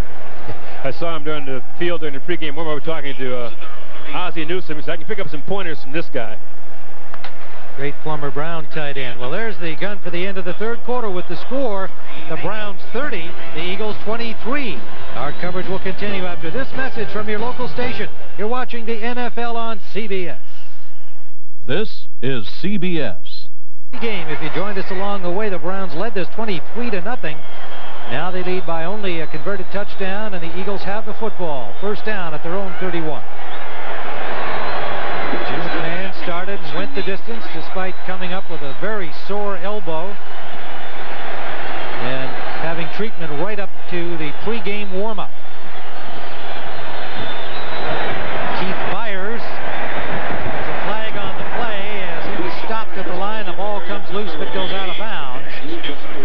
Vince Newsome and Anthony Florence combining on the tackle.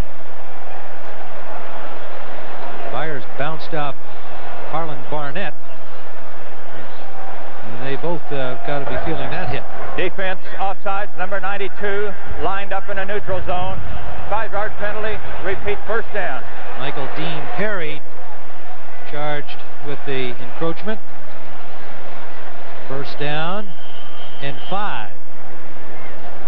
So the Browns had done a good job holding him to virtually no gain, Byers that is, and Perry cost him 5.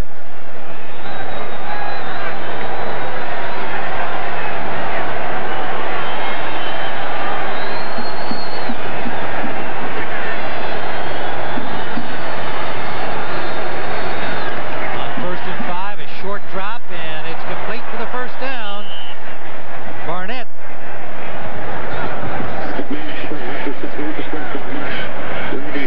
Barnett, the number 3 pick a year ago. Now Cleveland Stadium, as the clouds start to come in over the top of the stadium here, but it's been a dry, cold day and a thrilling football game. The Browns jumping into a 23-0 lead, 16-0 at the end of the first quarter, 23-0 early in the second. But now the Eagles have turn things around. And they have the football at their own 43-yard line, first down, trailing by just 7. McMahon and Kosar have both been brilliant today. Ryan and Irv Cross bring into the action. And deep sideline. Out of bounds. Calvin Barnett out of bounds. Fred Barnett right along the sideline. Another perfect throw from Jim McMahon. A great throw from Jim McMahon, Tim, but Barnett's lined up a little wide. You see he's working along the sideline here. When the ball comes, he has to drift outside to catch it. 1 foot in, 2nd foot out of bounds. McMahon, of course, on that play, we'll take a look at it when he delivers the ball. It was knocked down. You very seldom see this, what happens to the quarterback after the delivery. There goes the ball, and there goes Jim. Good job by Sangapulatelli, who drove the blocker right into McMahon. Just a hair late to stop him from throwing the football. And 21 of 33, 302 yards. Gets good protection and now runs out of it. Dropped for a sack, second of the day by the Browns, Michael Dean Perry.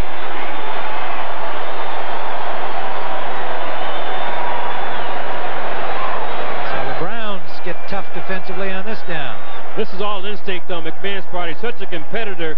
Richie Kotite said Jim McMahon is the toughest football player he's ever seen. And this is what he's talking about. Here's a guy who's coming to this game all beat up and battered, bad right arm, bad right knee, and watch this. Takes on Michael Dean Perry to get as much as he can for his ball club.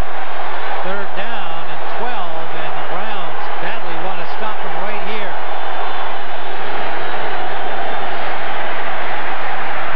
Wide open in the middle. Calvin Williams. First down, Eagles to the 42-yard line. What do you do with this guy? Eric Turner made the stop. 17 yards on the play. Just wonder what happened to the secondary, because they had the 6 defensive backs on the field. That the middle of the field never should have opened up like that. Calvin Williams, number 89, coming from the outside of the formation, now comes across. It's a zone defense. Number 53, who should have been deep in that zone at the hook area, stepped up, and that's why it broke free. Well, again, he's been just passing at will here against this secondary of the Browns, which has a number of key players out of it, certainly starting with Frank Minifield on the left corner. But the brilliance of McMahon finding those holes. James Joseph. All the way down to the 20-yard line, forced out by Newsom. First down, Eagles driving again. There goes Bo Peep again. We asked him where that name originated. We thought it was some tie to Bo Jackson because he played at Auburn there when Bo Jackson was there. He said, "No, when I was born, my father came to the hospital and he said, 'Where's little Bo Peep?' Well, there he is right there. He's all grown right now, Dad. 6 feet, 222 pounds with the ability to break a lot of tackles. Number 32. I said 32 has a tremendous history here in Cleveland. Big game Monday night. Another big game today, Tim. 32 here, of course, with Jim Brown. That didn't seem to impress James Joseph. He's too young to remember him. He didn't know it was, yeah. First down, Eagles. Keith Jackson dropped the ball. Jackson had the ball in his hand, started to turn upfield, and flat out dropped it. It's a funny thing to see, but he had his hands turned the wrong direction. He wanted to have his left hand forward, right hand up with his little fingers touching. He had his thumbs up. Now watch, his hands are reversed here. He's not quite in position to make the catch. He'll turn his hands, see, opposite way. That's why they popped out. And Jim McMahon was also knocked down after he delivered that ball. Again, the Browns want to put as much pressure on him as possible. Pio hitting Jim late and Pio doing his job. You're going with the easy way there. That's right, right. You can say the last name. I know the first name. Sangapulatelli. Beautiful Samoan name. Second down and 10. Man's got a man, but he can't get it to him. Short in third down. And Calvin Williams wants an interference call, but Stephen Braggs is not going to get one. The ball came up short from McMahon. It seems like every time McMahon throws the ball, somebody knocks him down. Now this time, we'll take a look at what happens when McMahon delivers the ball this time. Number 9 delivers. Here comes 57, Clay Matthews, the linebacker. The ball's away. That's a late hit. That's a late hit. If you're one step away, okay, you can make the hit. But if you're more than one step away, you have to ease off. That was a late hit. There have been 2 or 3 of those, but you can imagine these guys are tremendously frustrated by what McMahon has been able to do to them today. Here's another big play, both ways, 3rd and 10. And Fred Barnett all tied up, and he'll get that call. Tied up by number 25, Anthony Florence, who was just activated this week. First-year man from Bethune-Cookman off the practice squad, and he'll get the call for interfering with Barnett. Barnett so much appreciated the call by side judge Tom Finken that he gave him a little pat on the interference. Number 25, spot foul, automatic first down. No question about this, Tim. Again, he can't bump the receiver 5 yards upfield. Now here's Barnett trying to get there. Here's number 25, Anthony Florence. He really lost track of where the ball was. And that's why the contact took place, and he gets hit with the flag. Big play for the Eagles. So a first down at the 6-yard line. 1st and goal, Eagles. Young, inexperienced secondary really getting a lesson today from McMahon. Joseph cuts it inside, drives his way to the 2. Richard Brown, the middle linebacker, number 52, made the stop.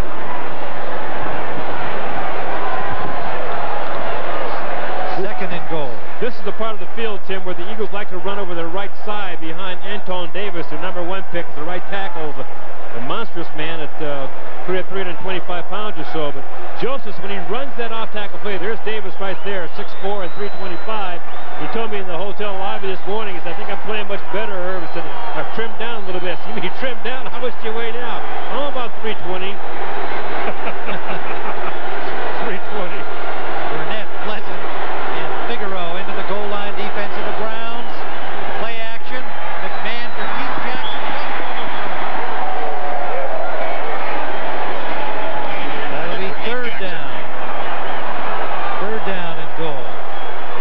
Rob Selby is in at right guard, number 75, the rookie from Auburn for the Eagles. They had everything here, Tim. The ball was just a little long. McMahon said he was upset with his performance last Monday night against the Giants. He's really going to be upset with that one. Had him open and overthrew it. Well, if you look back in this game, he's only thrown about 3 bad footballs. A couple he's thrown away deliberately. 3rd and goal. The Browns fans get into it.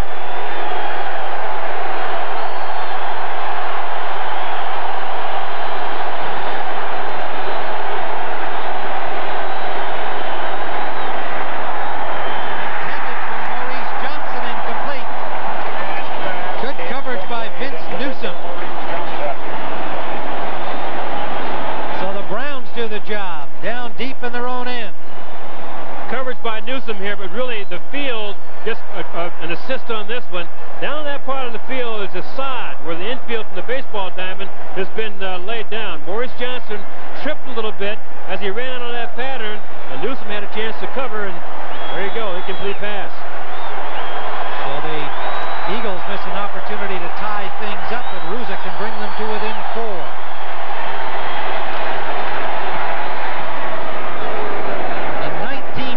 Field goal, 4th of the day in that department by Roger Ruzek, 30-26.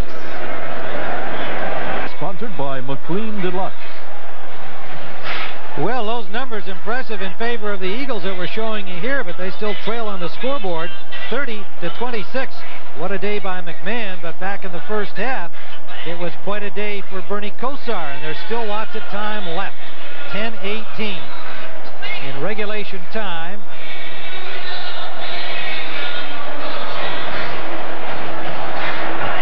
Eagles going 78 yards in 13 plays.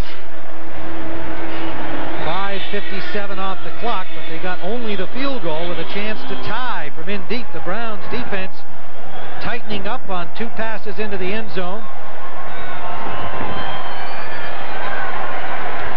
Ruzek with 4 field goals today. That's a career high for him in a game. There's Danny Peebles, and he has been returning kickoffs very well here this afternoon. I tell you, we have a game here, Tim, with a lot of career highs. Barnett having career highs with his receiving. And he has a cousin in Kansas City as a wide receiver. They competed against each other quite a bit. Joe Morris does not bring it out, and so they'll start from their 20. Well, of course, the Eagles lost Ben Smith to self-inflicted injury, and they could use this guy perhaps. Maybe they could bring him back, get him into the game. Watch his technique here. Oh, no. Where'd you guys dig that up? Look at this. What an interception. I bet he goes all the way. I know you remember this. Can you believe that? Sure I do. I can describe every detail of it. It was 3rd and 4 down there. Yeah, well, what about this detail here? You were gasping going into the end zone. Where'd you guys get that? Hey, listen, we got people everywhere. Oh, gee. Okay, this is first down from the 20-yard line. Rick Ross in uniform out there. Kosar on first down. Webster Slaughter. And he picks up another first down to the 33-yard line. Izell Jenkins tripped him up, but Kosar continues to go into Ben Smith's spot. Jenkins playing there now in their base defense. And now Otis Smith in the nickel comes out on the left side. The Browns are now in their no-huddle offense, so the Eagles will have difficulty getting people in and out of the field as they see fit and making their substitutions. So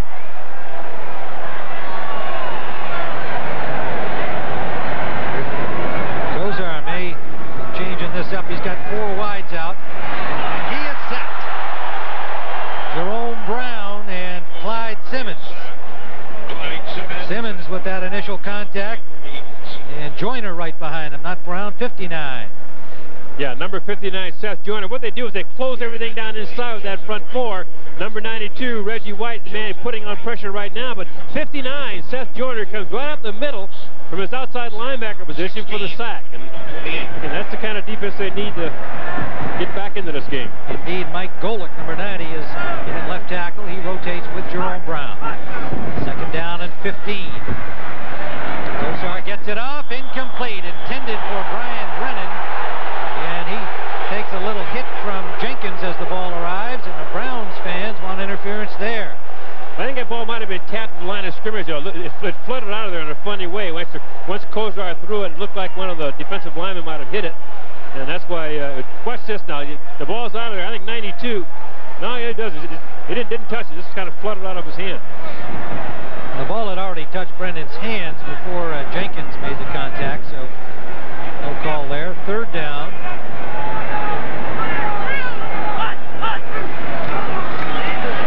Here comes Reggie White. Kosar with a nice move around him, but still in pursuit. White gets him.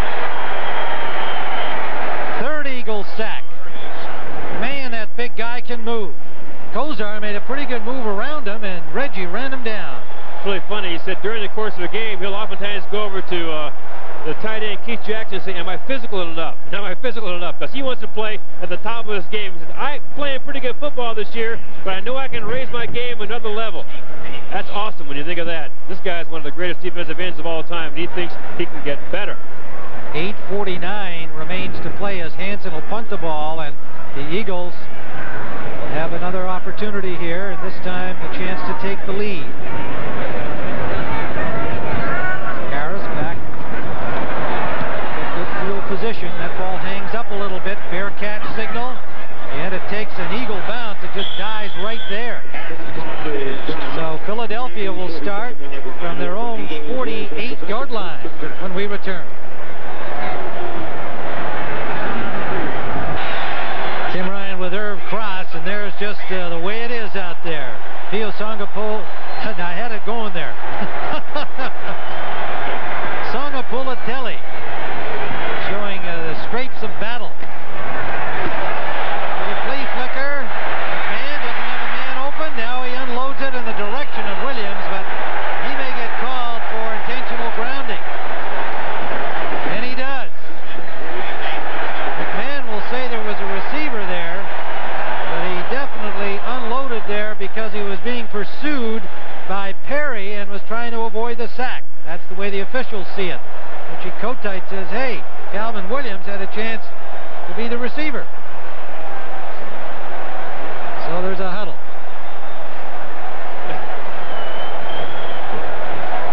The part of Howard Rowe and his staff. Intentional grounding. Quarterback, 10-yard penalty.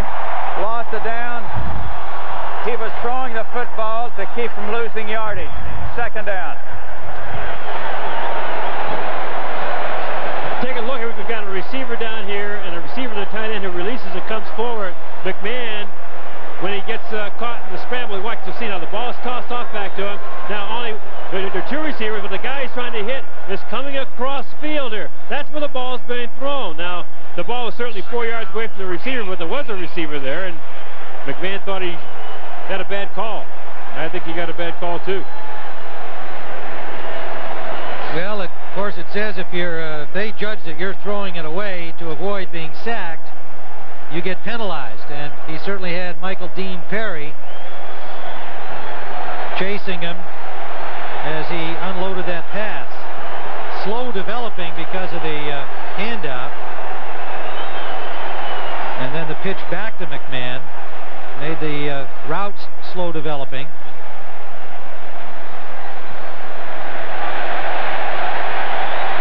They're trying to determine where to spot the ball here.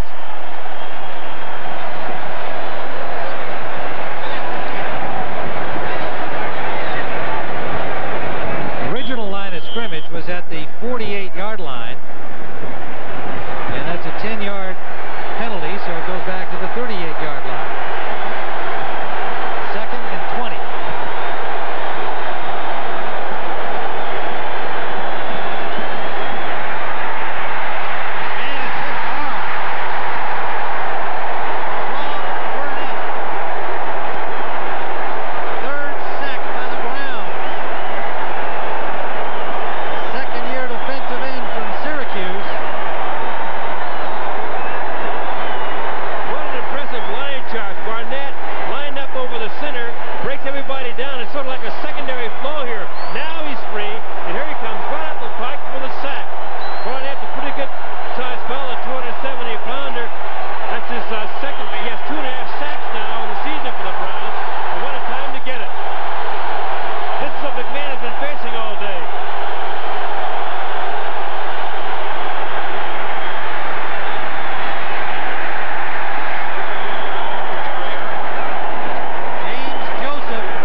Is doing that job today, but he exercised poor judgment back there, and the Browns now are really in a hole.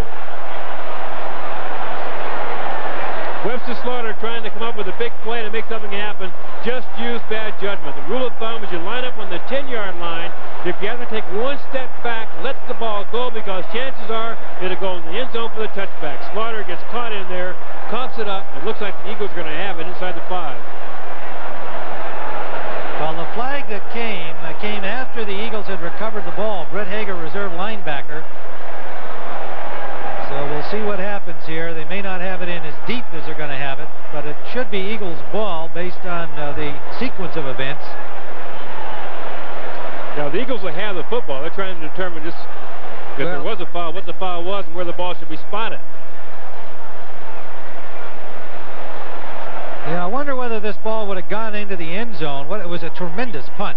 No, it would have gone into the end zone. Certainly he caught it over his head. Now he's on the goal line. He's in the end zone now, so the ball would have easily gone into the end zone for a touchback. So he would have had the ball on the 20-yard line.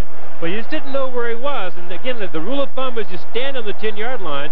If you have to take one step back, let it go. It's going to go in the end zone for the touchback. And Slaughter just exercised very poor judgment.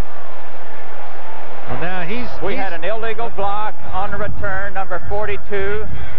Penalty is declined because we got a fumble and recovered by Philadelphia. First down.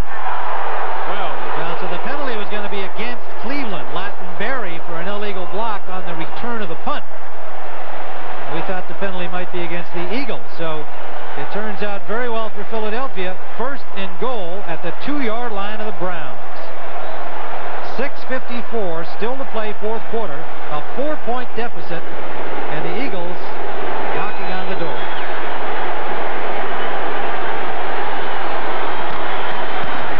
Good defensive job by the Browns, stuffing the run. Richard Brown straightening up James Joseph.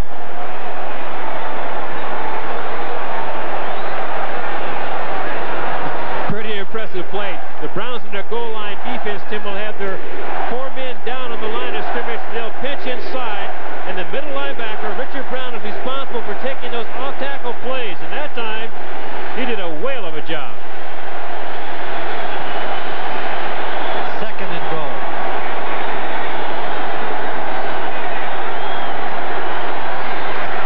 Sherman hit again.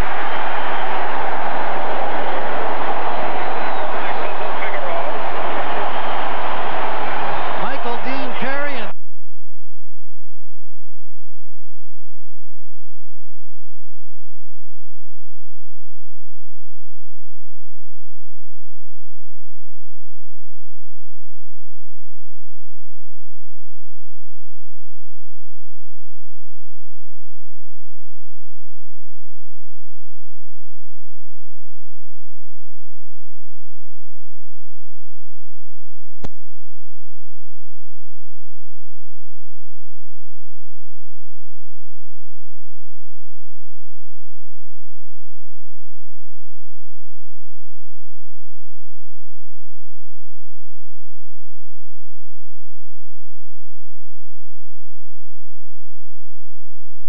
you might experience if there was some kind of a fly-through. Say you were in a capsule of some kind approaching Neptune.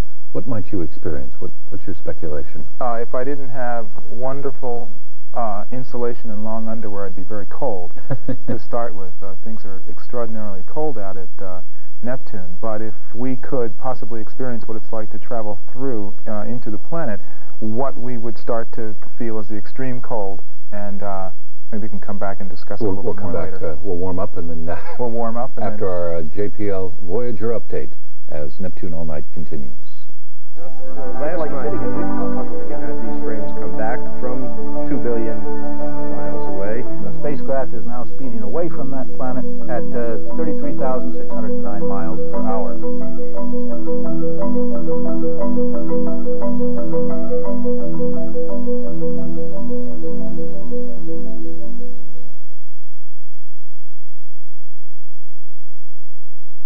Good morning, and welcome to the 2 o'clock a.m. edition of Voyager Update. I'm Steve Wall, and at 2 o'clock a.m. Pacific Daylight Time on Friday, Voyager is 323,000 kilometers, and that's 200,000 miles above the cloud tops of Neptune, speeding away from the planet now, heading toward Triton at 40,000 miles per hour. We've just received information on the occultation that indicates that the entry into occultation occurred right on time at 1:08 Pacific Daylight Time. There was a hint of some ring occultations, signal patterns representative of an ionosphere, and strong signatures of methane cloud features in both the X and S band transmissions, the two frequencies that we use to communicate with the Voyager satellite. It appears that the signal received at the Earth is strong enough to permit the desired data reduction.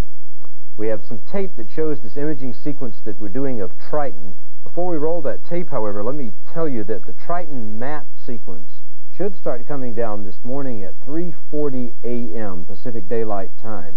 So for the press, the list that you have is correct. So let's look at that tape now that shows the sequence that we're going to have of Triton.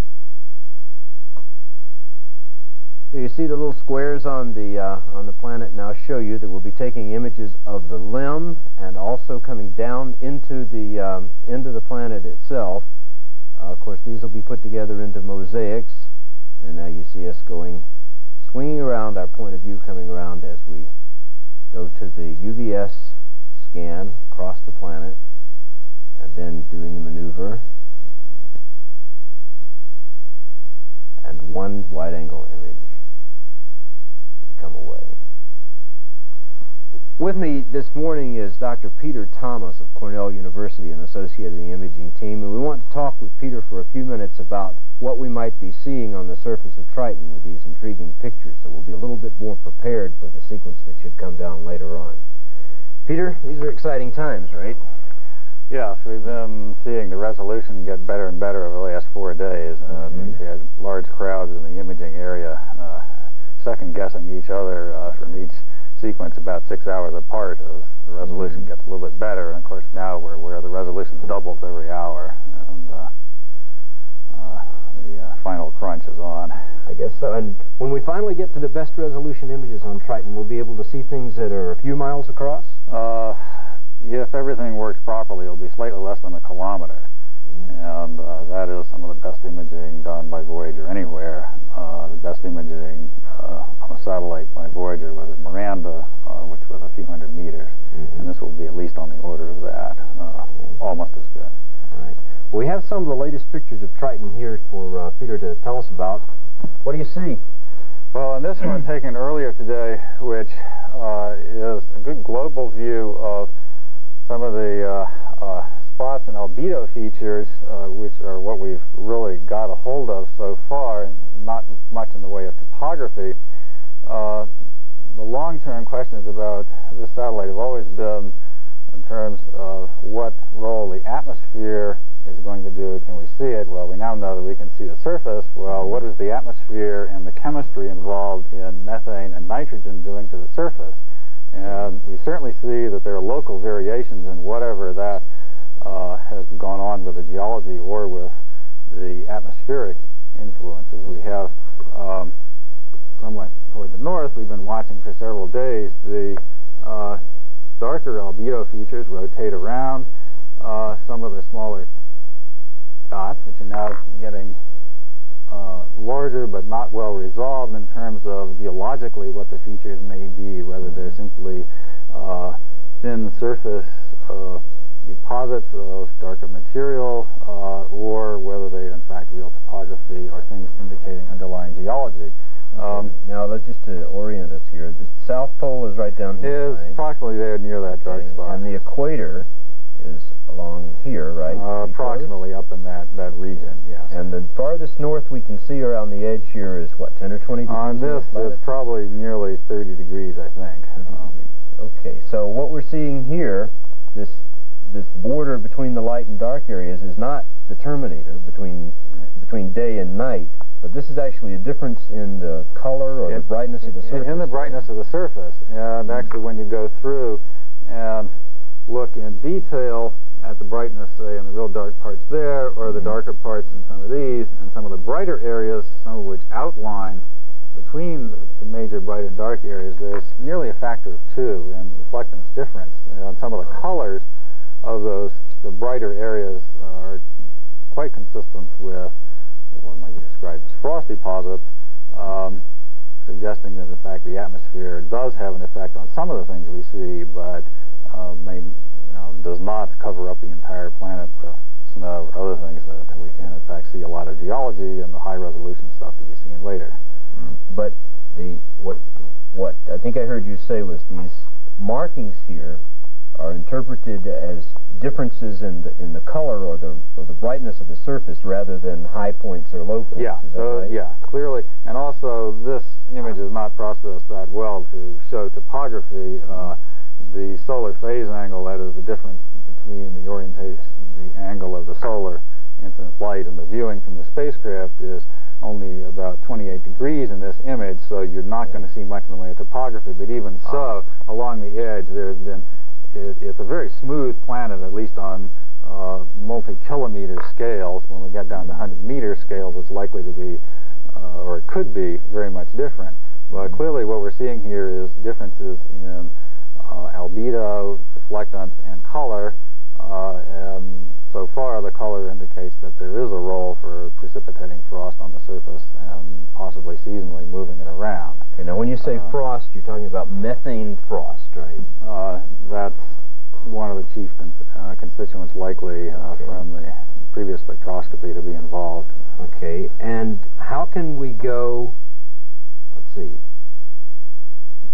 brightness here. Maybe if we look at the color image, we can point out some of what the possibilities are here. Okay, what I see here is we see obviously light and dark, but we also see differences between sort of a pinkish orange and almost to a blue here. Are those real, and what do those mean? Well, the actual rendition here is probably not totally accurate, but in terms of this area, which appears bluish, it is unusual among the objects imaged so far by Voyager and seen on icy satellites in the solar system that actually a spectrum that rises in the blue part is highly unusual, but it is it can be indicative of very fine frost or ice particles, which can be generated in any number of ways, but since there is an indication of at least something of a methane atmosphere here to be determined more precisely later by both ultraviolet and radio,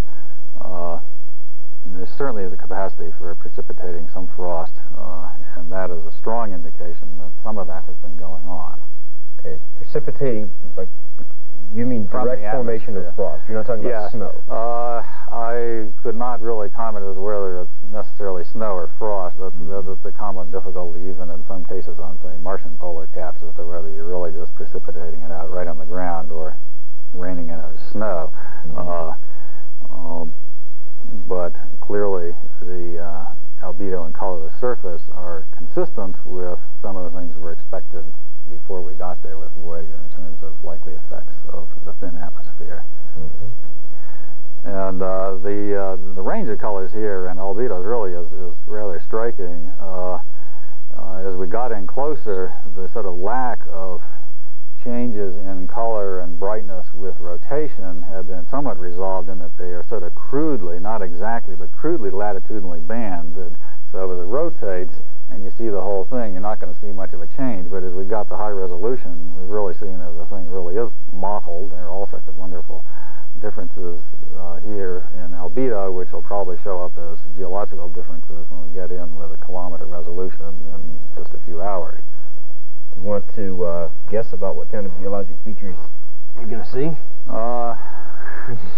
Well, just on what we've seen in this image and some of the recent ones, we can be reasonably sure that there are not rather large mountains. There may be lots of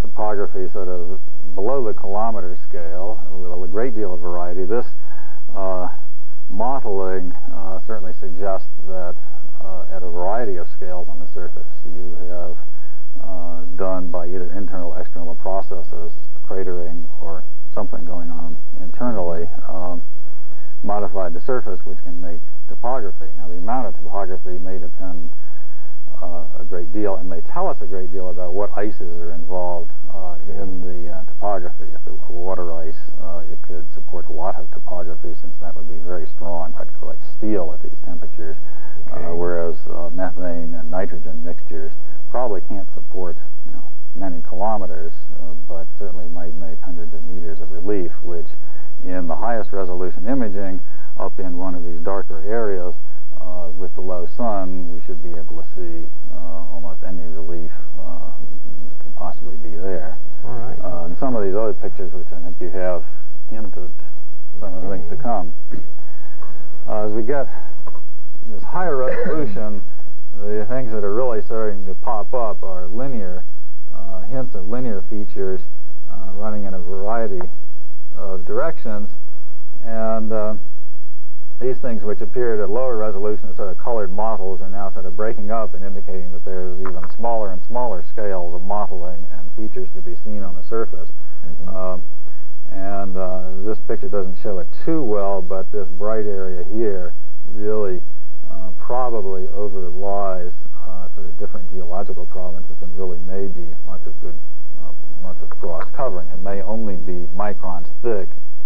can change the albedo or the brightness, but have absolutely nothing to do with the underlying topography. And we're seeing sort of things which are also sort of bent and intersecting linear patterns here, which are always very strongly indicative of internal tectonic activity. So when you see linear features on the Earth, they're indications of things going on the inside, right? By and large, yes. And you think the same thing may be true here, that you're seeing some expression of something going on deep within the planet? For these, it seems like a good bet. I mean, most of the icy satellites, or almost any other planets we've looked at, the explanations for such things usually involve the internal activity, usually which is subjecting the crust to some sort of stresses that cover a good part of the globe, and hence fracture it or cause flaws or other patterns such as these. I'm not claiming this is necessarily a fault, but the patterns here are starting to outline particular areas that are highly suggestive of internal activity, rather than the sort of random covering by impacts or the more general albedo coverings, say, of frost, which give you a general pattern. These rather specific intersecting things that are suggestive of things we see later, in 3 hours are going to have lots of an internal component. Well, I know that on some of the Jovian satellites, we saw a lot of not only long linear things, but series of parallel ridges and grooves and those sorts of things. Do you think that there's any comparison to any of the Jovian and Saturnian satellites? Well, it probably will wind up being quite different.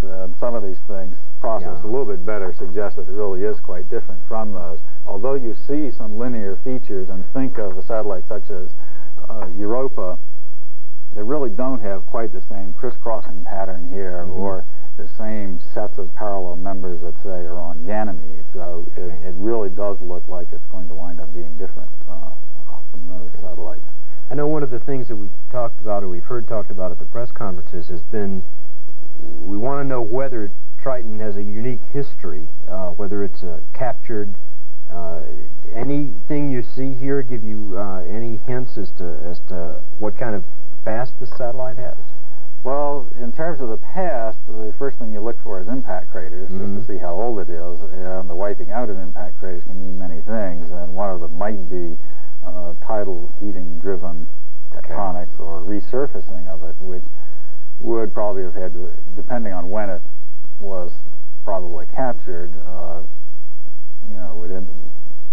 might mark whether, in fact, that capture is subsequent geologic events have had a chance to imprint the surface, or whether any initial sort of melting or heating with capture has been the only thing really to go on in its history. And since we see some markings on here, it may indicate that quite a lot has gone on geologically after its capture. But this heat that you're talking about, the heat that causes the melting, is we're not talking about heat coming from the sun now. We're talking about heat that actually existed within this body for a long time, the heat that's trying to get out. And these surface expressions are the planet trying to get rid of its internal energy, right? In essence, yes, because in trying to get rid of the energy, one of the ways that it does that, which is interesting from the standpoint of seeing it from the surface, is the convection on the inside, either as solids or liquids convecting, and that applies stresses to the surface, which then breaks it and gives you all this record of things which you can look at. And these images that we're getting now suggest there's a lot of that. But we should also remember that it's likely to be imprinted by some other things, since we are dealing with ices, certain sublimation, either frost or even there are surface features of things, say, on the Earth, which involve the sublimation, that is, the vaporization of the ices, which can make landforms themselves. And some of the better processing of these images suggest that we may, in fact, have some of those features on the satellite too. Prior to Voyager's arrival at Triton, there was a lot of discussion about oceans. Because of the brightness, is that now out of the question? The surface temperatures almost certainly are too low to support any surface liquid. You would have to go below the surface and either get quite deep and rely upon the thermal gradient from inside, or have other special effects. Okay, I see. So what we're likely to see when we get the highest resolution pictures is a completely solid surface, probably mostly ices. Yeah, mostly ices. And you're guessing no more than a few kilometers of relief? Probably very much less. In these latest images, really, the topography, which you can barely see, which you really can't see in this particular rendition, but when you put up on the screen right, indicates that the smooth terminator here, in fact, really does reflect rather smooth topography, but probably at least tens of meters to hundreds of meters of local relief. Okay. What kinds of words are people kicking around about craters now? The words are there any or are there not? There are a couple of candidate craters that were being discussed, but it's not really clear that we've got real craters or whether it's topography in the ice caused by other processes. So we're not really sure. Well, we look forward to a whole lot more information in the next few hours. Then I suppose between now and 3 o'clock, it's going to be analyze the pictures that we have and look forward to what we get 3:30ish. Yeah, we get a factor of about 3, I think, in the next set of images and the resolutions, and then it goes even more. So in the next pictures, we'll no longer see Triton as a disk. We'll be seeing individual pieces now of a planet that's too big for us to capture the entire disk, right? Right, and we'll get to see things down to a few hundred meters, and that encompasses all the relief for very tiny parts of these very intriguing, sort of wispy-looking markings. Well, thanks very much, Peter, for giving us some insight into what's going on in the science area. We'll try to give you some more information about the occultation when we come back at 3 o'clock. Until then, for Voyager Update, I'm Steve Wall. Silema Schemen. Oiknis poteste Kairete. Des voix, des nuages, des mers, par-delà le soleil, par-delà les éthers. Paz e felicidade a todos. 各位好嘛，祝各位平安健康快樂。 Et comme un bon nageur qui se pâme dans l'ombre, tu sillonnes gaiement l'immensité profonde. สวัสดีค่ะสหายในธรณีพ้นพวกเราในธรณีนี้ हमारे दोस्त जो कला में बसते हैं उनके लिए दोस्ती और खैर सगाली يا ليت يجمعنا الزمان हमारी दिली ख्वाहिश है सारी दुनिया में हम रहे Mae Lagnia. कि हर berbeda dan sampai bertemu lagi di lain waktu.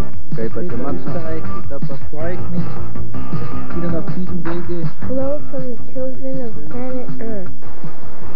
With pictures from space and voices from Earth, this is Neptune All Night. Live from WHYY in Philadelphia, and images coming from the Jet Propulsion Laboratory. And in fact, in about 20 minutes or so, there'll be signals again received by GPL from the Voyager 2. And we have tonight our panel of experts. Just like to go around the table here and introduce everybody who's keeping us all company at this hour of the morning. Jesko von Puttkamer from NASA, the Strategic Planner, Office of Space Flight, to my left, and then around Judy Moffett, science fiction writer. Jack Horkheimer, the star hustler and director of the Miami Space Transit Planetarium, and then 3 participants here tonight from the Franklin Institute Science Museum in Philadelphia, Derek Pitts, Mike Wellbacher, and Joyce Town. You know, the amazing thing about the Voyager is how long it has endured. And Joyce Town, what has gone wrong with the Voyager that's somehow been managed to be compensated for in its design? Well, there have been problems in the past.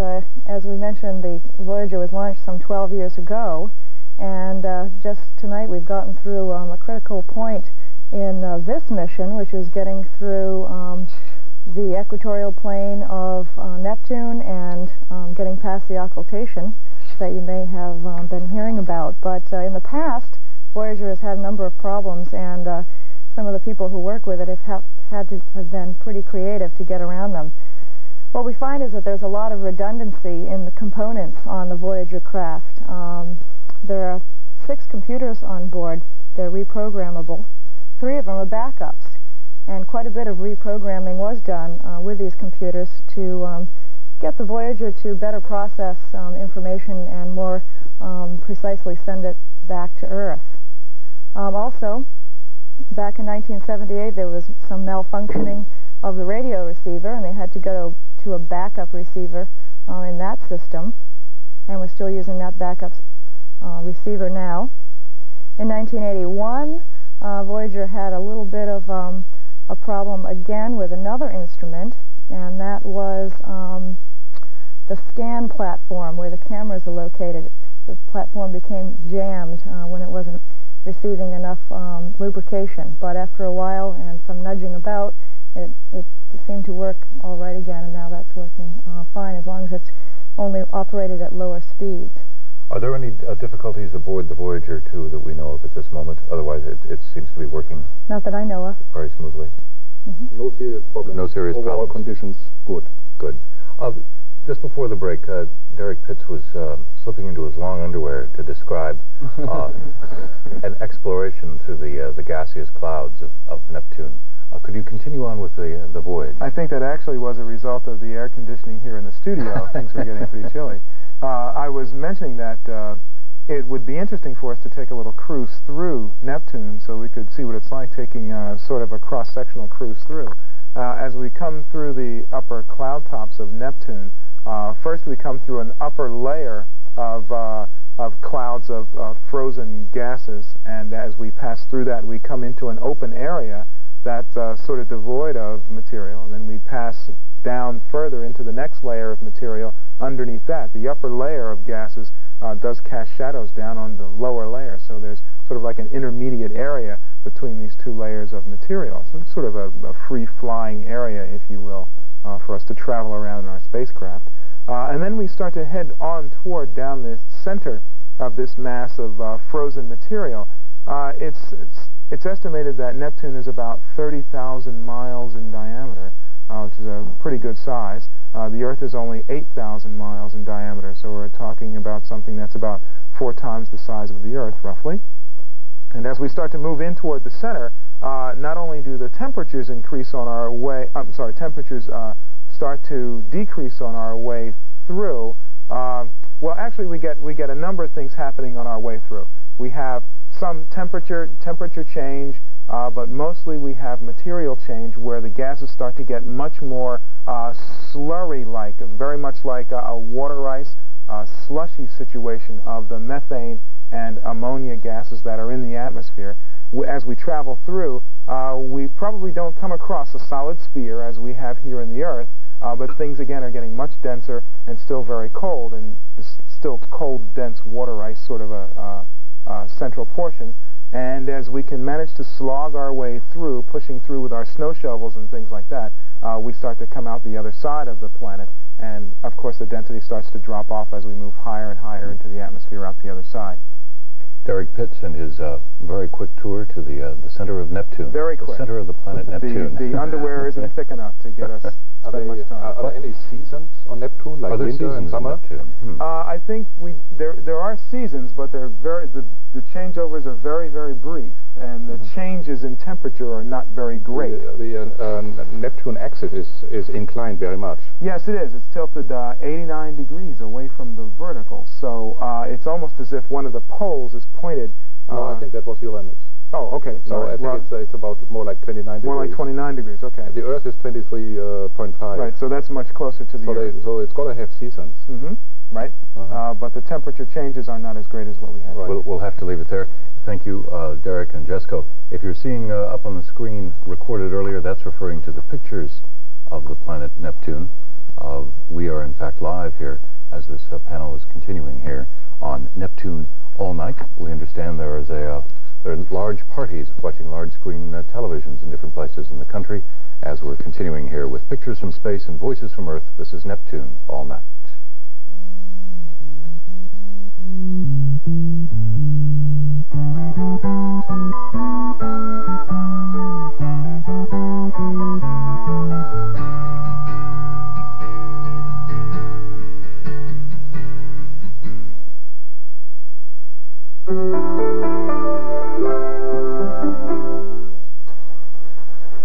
Dear viewers, having a wonderful time at 13 this summer. Wish you were here. When you see what this place has to offer, you'll wish you were here too. As 13's president, it was my decision to cancel our traditional August pledge drive, even though we need every new member we can reach. Why take this kind of chance with our budget? Because I'd like 13's fundraising to be as efficient and as effective as possible. So I have a reasonable request for you. Spend one primetime station break with 13. Listen to what we have to say and watch what's ahead. And help 13 make more of the programs you want to see by becoming a member. We have faith in you. The incomparable sound of Luciano Pavarotti and the majestic beauty that is Naples. It's a magical musical tour of the city of love songs when Pavarotti returns to Naples on great performances. Friday night at 9. To keep what matters in sight, keep your eye on the numbers. For nature, 4,219. For the NewsHour, 7,126. For Nova, 6,317. For Sesame Street. That's how many paid-up memberships it takes for 13 to bring you a season of each of those favorite series. How do we do it? One by one, starting with you. For Wonder. Join us now. 3,021.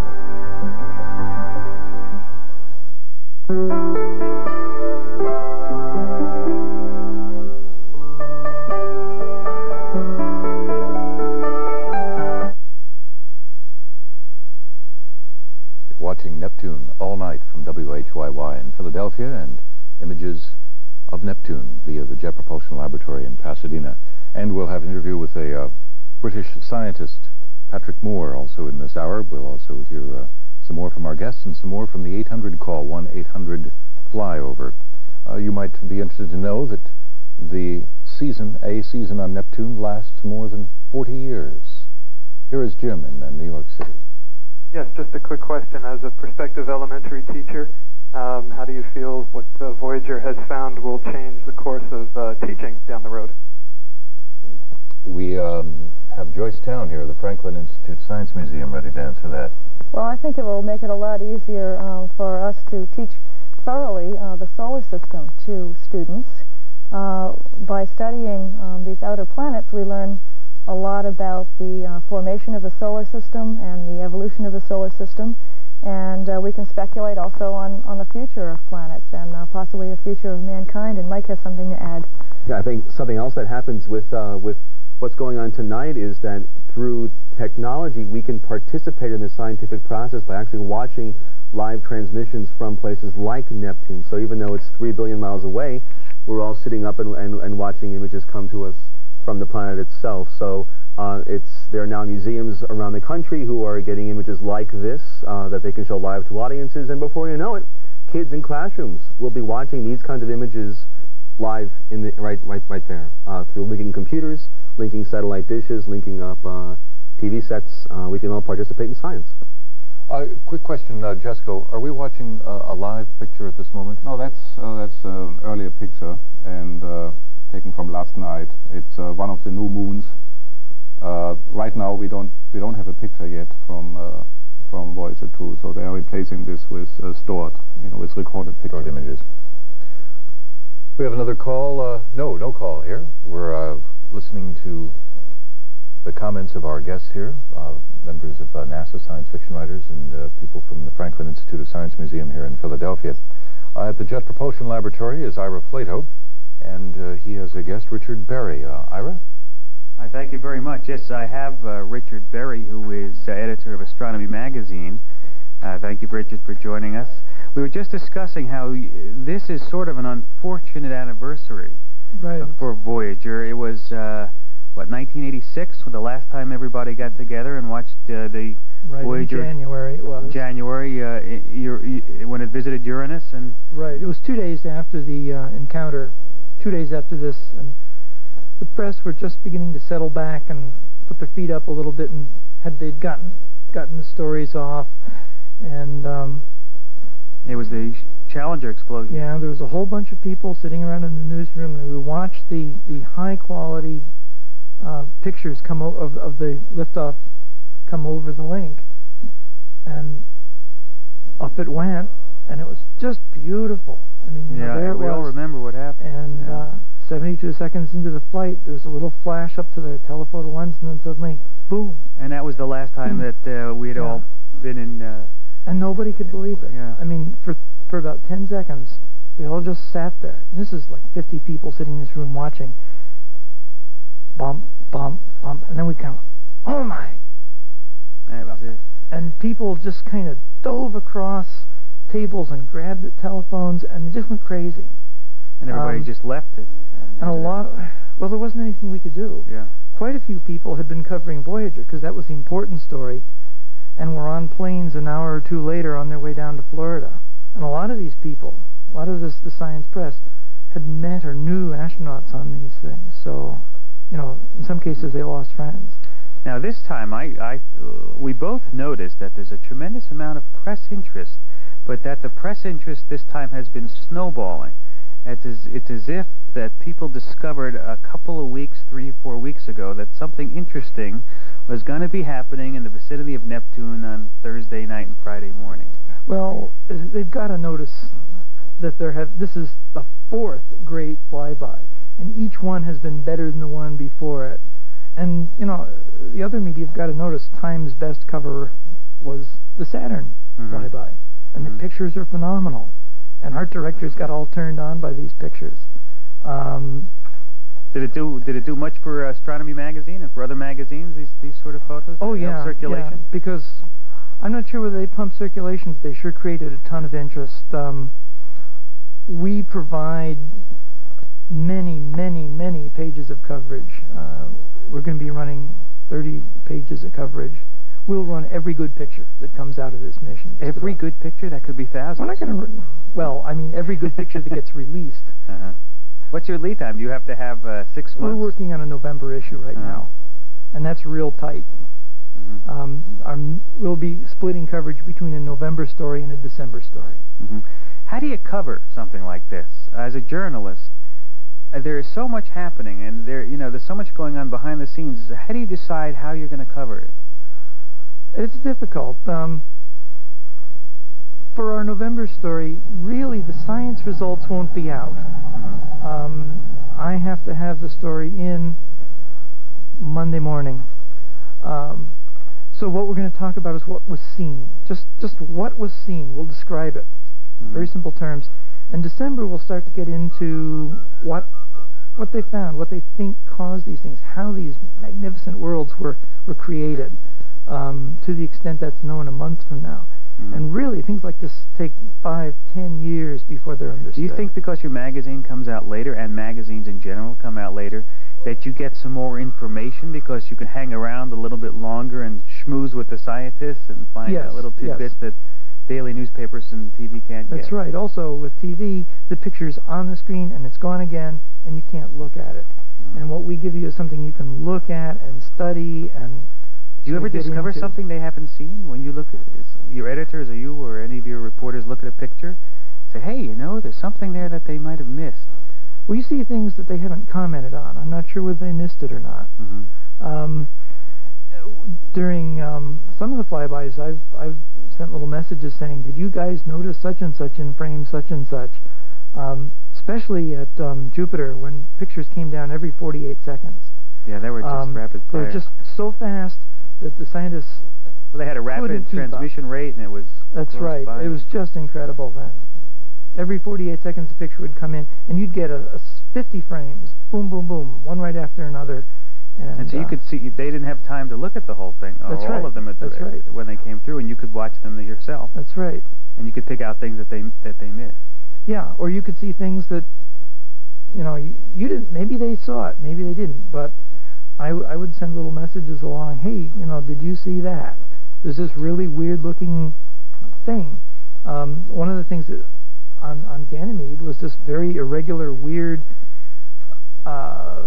basin, impact basin that didn't look like any of the other stuff. That turned out to be Gilgamesh. Apparently one of the younger basins on the planet. It just looked different. Very interesting. Well, we'll see what you can come up with in the next few months. And thank you very much, Richard Berry, editor of Astronomy Magazine, for stopping by. Thanks, Ira. Back to you in Philadelphia. Good morning, Discovery! Good morning, Discovery. Rise and shine, boys. Time to start doing that shuttle shuffle. You know what I mean? Hey, here's a little song coming from the billions of us to the 5 of you. Rick, start 'em off, baby. The Hawkster to you.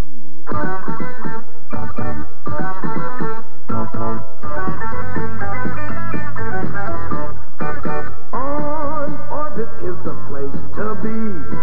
Free-wheeling on Discovery. Earth rolling by so far below. Just give her the gas and look at this baby go. H-A-R. Are you awake yet? B-E-Y. Why? Because it's time to eat breakfast from a toothpaste tube.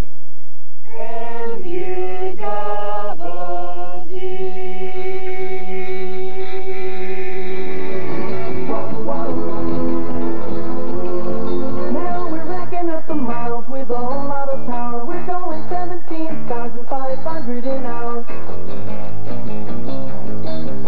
Well, we can take her up high and we can bring her down low. The only thing we can't do is order pizza to go. We orbit round, round, orbit round, we orbit round, orbit round, orbit round, we orbit round, round, orbit round, we orbit round, round, orbit round, we orbit round,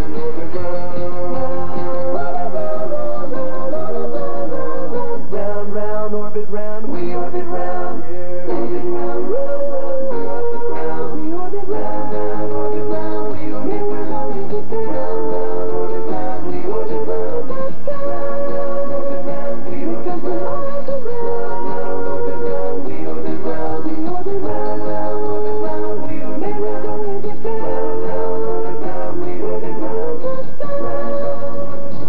and we'll have fun, fun, fun till we gotta put the shuttle away. Fun, fun till we gotta put the shuttle away. We're moving so fast, but then we're hardly doing any kind of fast. Now we're moving so fast, and the odometer's spinning like a top, but it ain't gonna last. Now it ain't gonna last. Yeah, we can make it round the planet and back in just an hour and a half. Now an hour and we'll have fun, fun, fun till we gotta put the shuttle away. Fun, fun till we gotta put the shuttle away.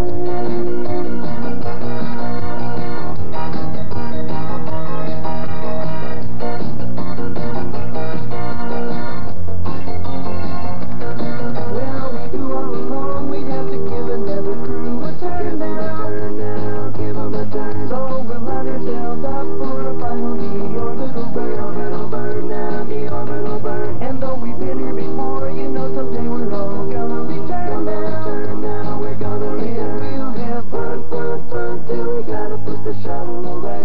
Fun, fun till we gotta put the shuttle away.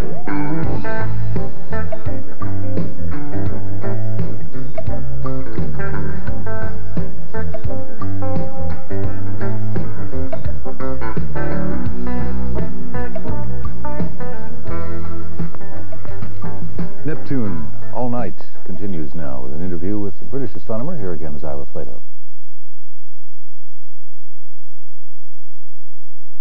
Patrick Moore, a gentleman guest from across the ocean, who has been described to us as the British version of Carl Sagan. But you say that's not true. I think an insult to Carl Sagan, I think. Carl is a very distinguished and a very skillful astronomer, and I rank myself merely as an amateur. I'm simply an old-fashioned moon mapper. Now tell us about that. You have an impressive list of credentials, of accomplishments. Tell us about some of the things you've been doing. Moon mapper. What do you mean a moon mapper? Well, as you know, before the space age began, the moon particularly was very much the province of amateur astronomers. Professional astronomers weren't very interested in the moon in those days, not on the surface anyway.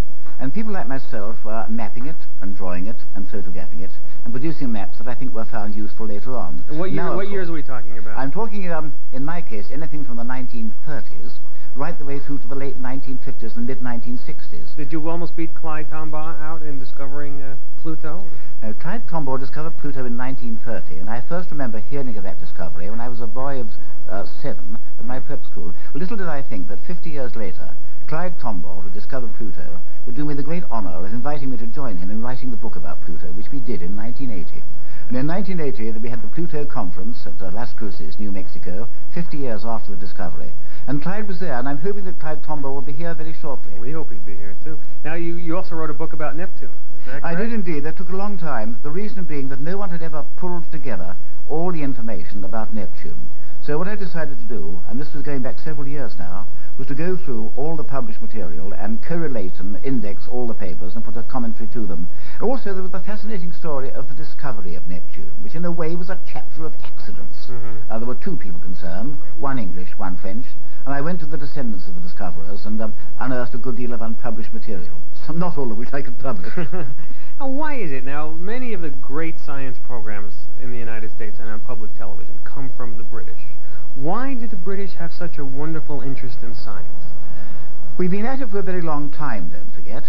And I think we have the knack of starting things. We don't always follow them through the way that we should, and I admit that quite openly. But let's say, really, I think we've been doing it for a long, long time. And you continue to do it very, very well. In fact, you're involved in a TV show that you're covering the mission for, right? Well, I've been doing a program called The Sky at Night on BBC television, and I began doing this in 1957. And the BBC thought it might be rather a good idea to do a monthly program about astronomy, which hadn't been done before. So they said, we'll create a program called The Sky at Night and put it on the air once every 4 weeks for 3 months and see how it goes. That was 32 years ago, and we're still going. So we're still testing it out, then. So you basically show people what to look for, amateur astronomers, what to look for that month? No, it goes further than that. Some of the programs we do that way, and others we have guest experts. And many of the guest experts we've had, you will certainly know. For example, Harlow Shapley, the man who first measured the size of our star system or galaxy, was there on the Sky at Night with me, explaining how he did it. Bart Bok, another very great astronomer who's over here. But I think really most of the world's great astronomers have been on the program with me. And some of the rocket men too. Werner von Braun has been on with me, for example. You have been an observer of the space race, so to speak, for many, many years. You haven't drawn any conclusions about international competition and international cooperation? I hate the term international competition because, in my view, if we're ever going to get very far into space, if we're ever going to send men to Mars and establish colonies on the moon, then it's got to be done, not nationally, but internationally. And unless we can learn to live together and do that, then we won't get very far, and frankly, we won't deserve to. And I'm glad to say there are encouraging signs of this now. And really, I think it begins down in Antarctica, where there are various national stations, and they collaborate to quite a large extent. And I'm very much hoping this will spread, and when we do get bases upon the moon, they've got to be international ones. Mind you, they may first be national. They may be American, they may be Russian, they may be Icelandic for all I know, but they're going to be manned by scientists, and scientists do like to collaborate. And on the moon, the politicians won't be able to stop them because they won't be able to get there. Well, I have been to Antarctica, so I have seen the collaboration that goes on in Antarctica, and it's very, very nice. It's the only place in the Earth where you can have anybody just walk in at any time and see anything that they want to see. But I will say one thing, that the International Astronomical Union, to which I have the honor to belong to myself, really is about the only organization I know that is genuinely international. And there are, from every race, color, creed, everything else, they're all there, and there are no bars at all. If I'm not mistaken, the first British astronaut will be going on an international flight. Is that not correct? Probably, I think, now. It looks very much as if it's going to be on a Soviet one. In a Soviet one. Seemed right. To me, that was a shock to hear that a British astronaut would be going on a Soviet mission instead of an American mission. How was that played in England? Well, of course, I think we all here terribly sad about the Challenger tragedy. I mean, quite apart from the human tragedy, and goodness knows, that was very much the worst aspect of it. Please don't get me wrong. The human tragedy was by far the worst aspect. But quite apart from that, it did hold things up dreadfully. No question about that. Otherwise, I think that things would have evolved differently. I'm sorry. I was just going to say that I have found the American government very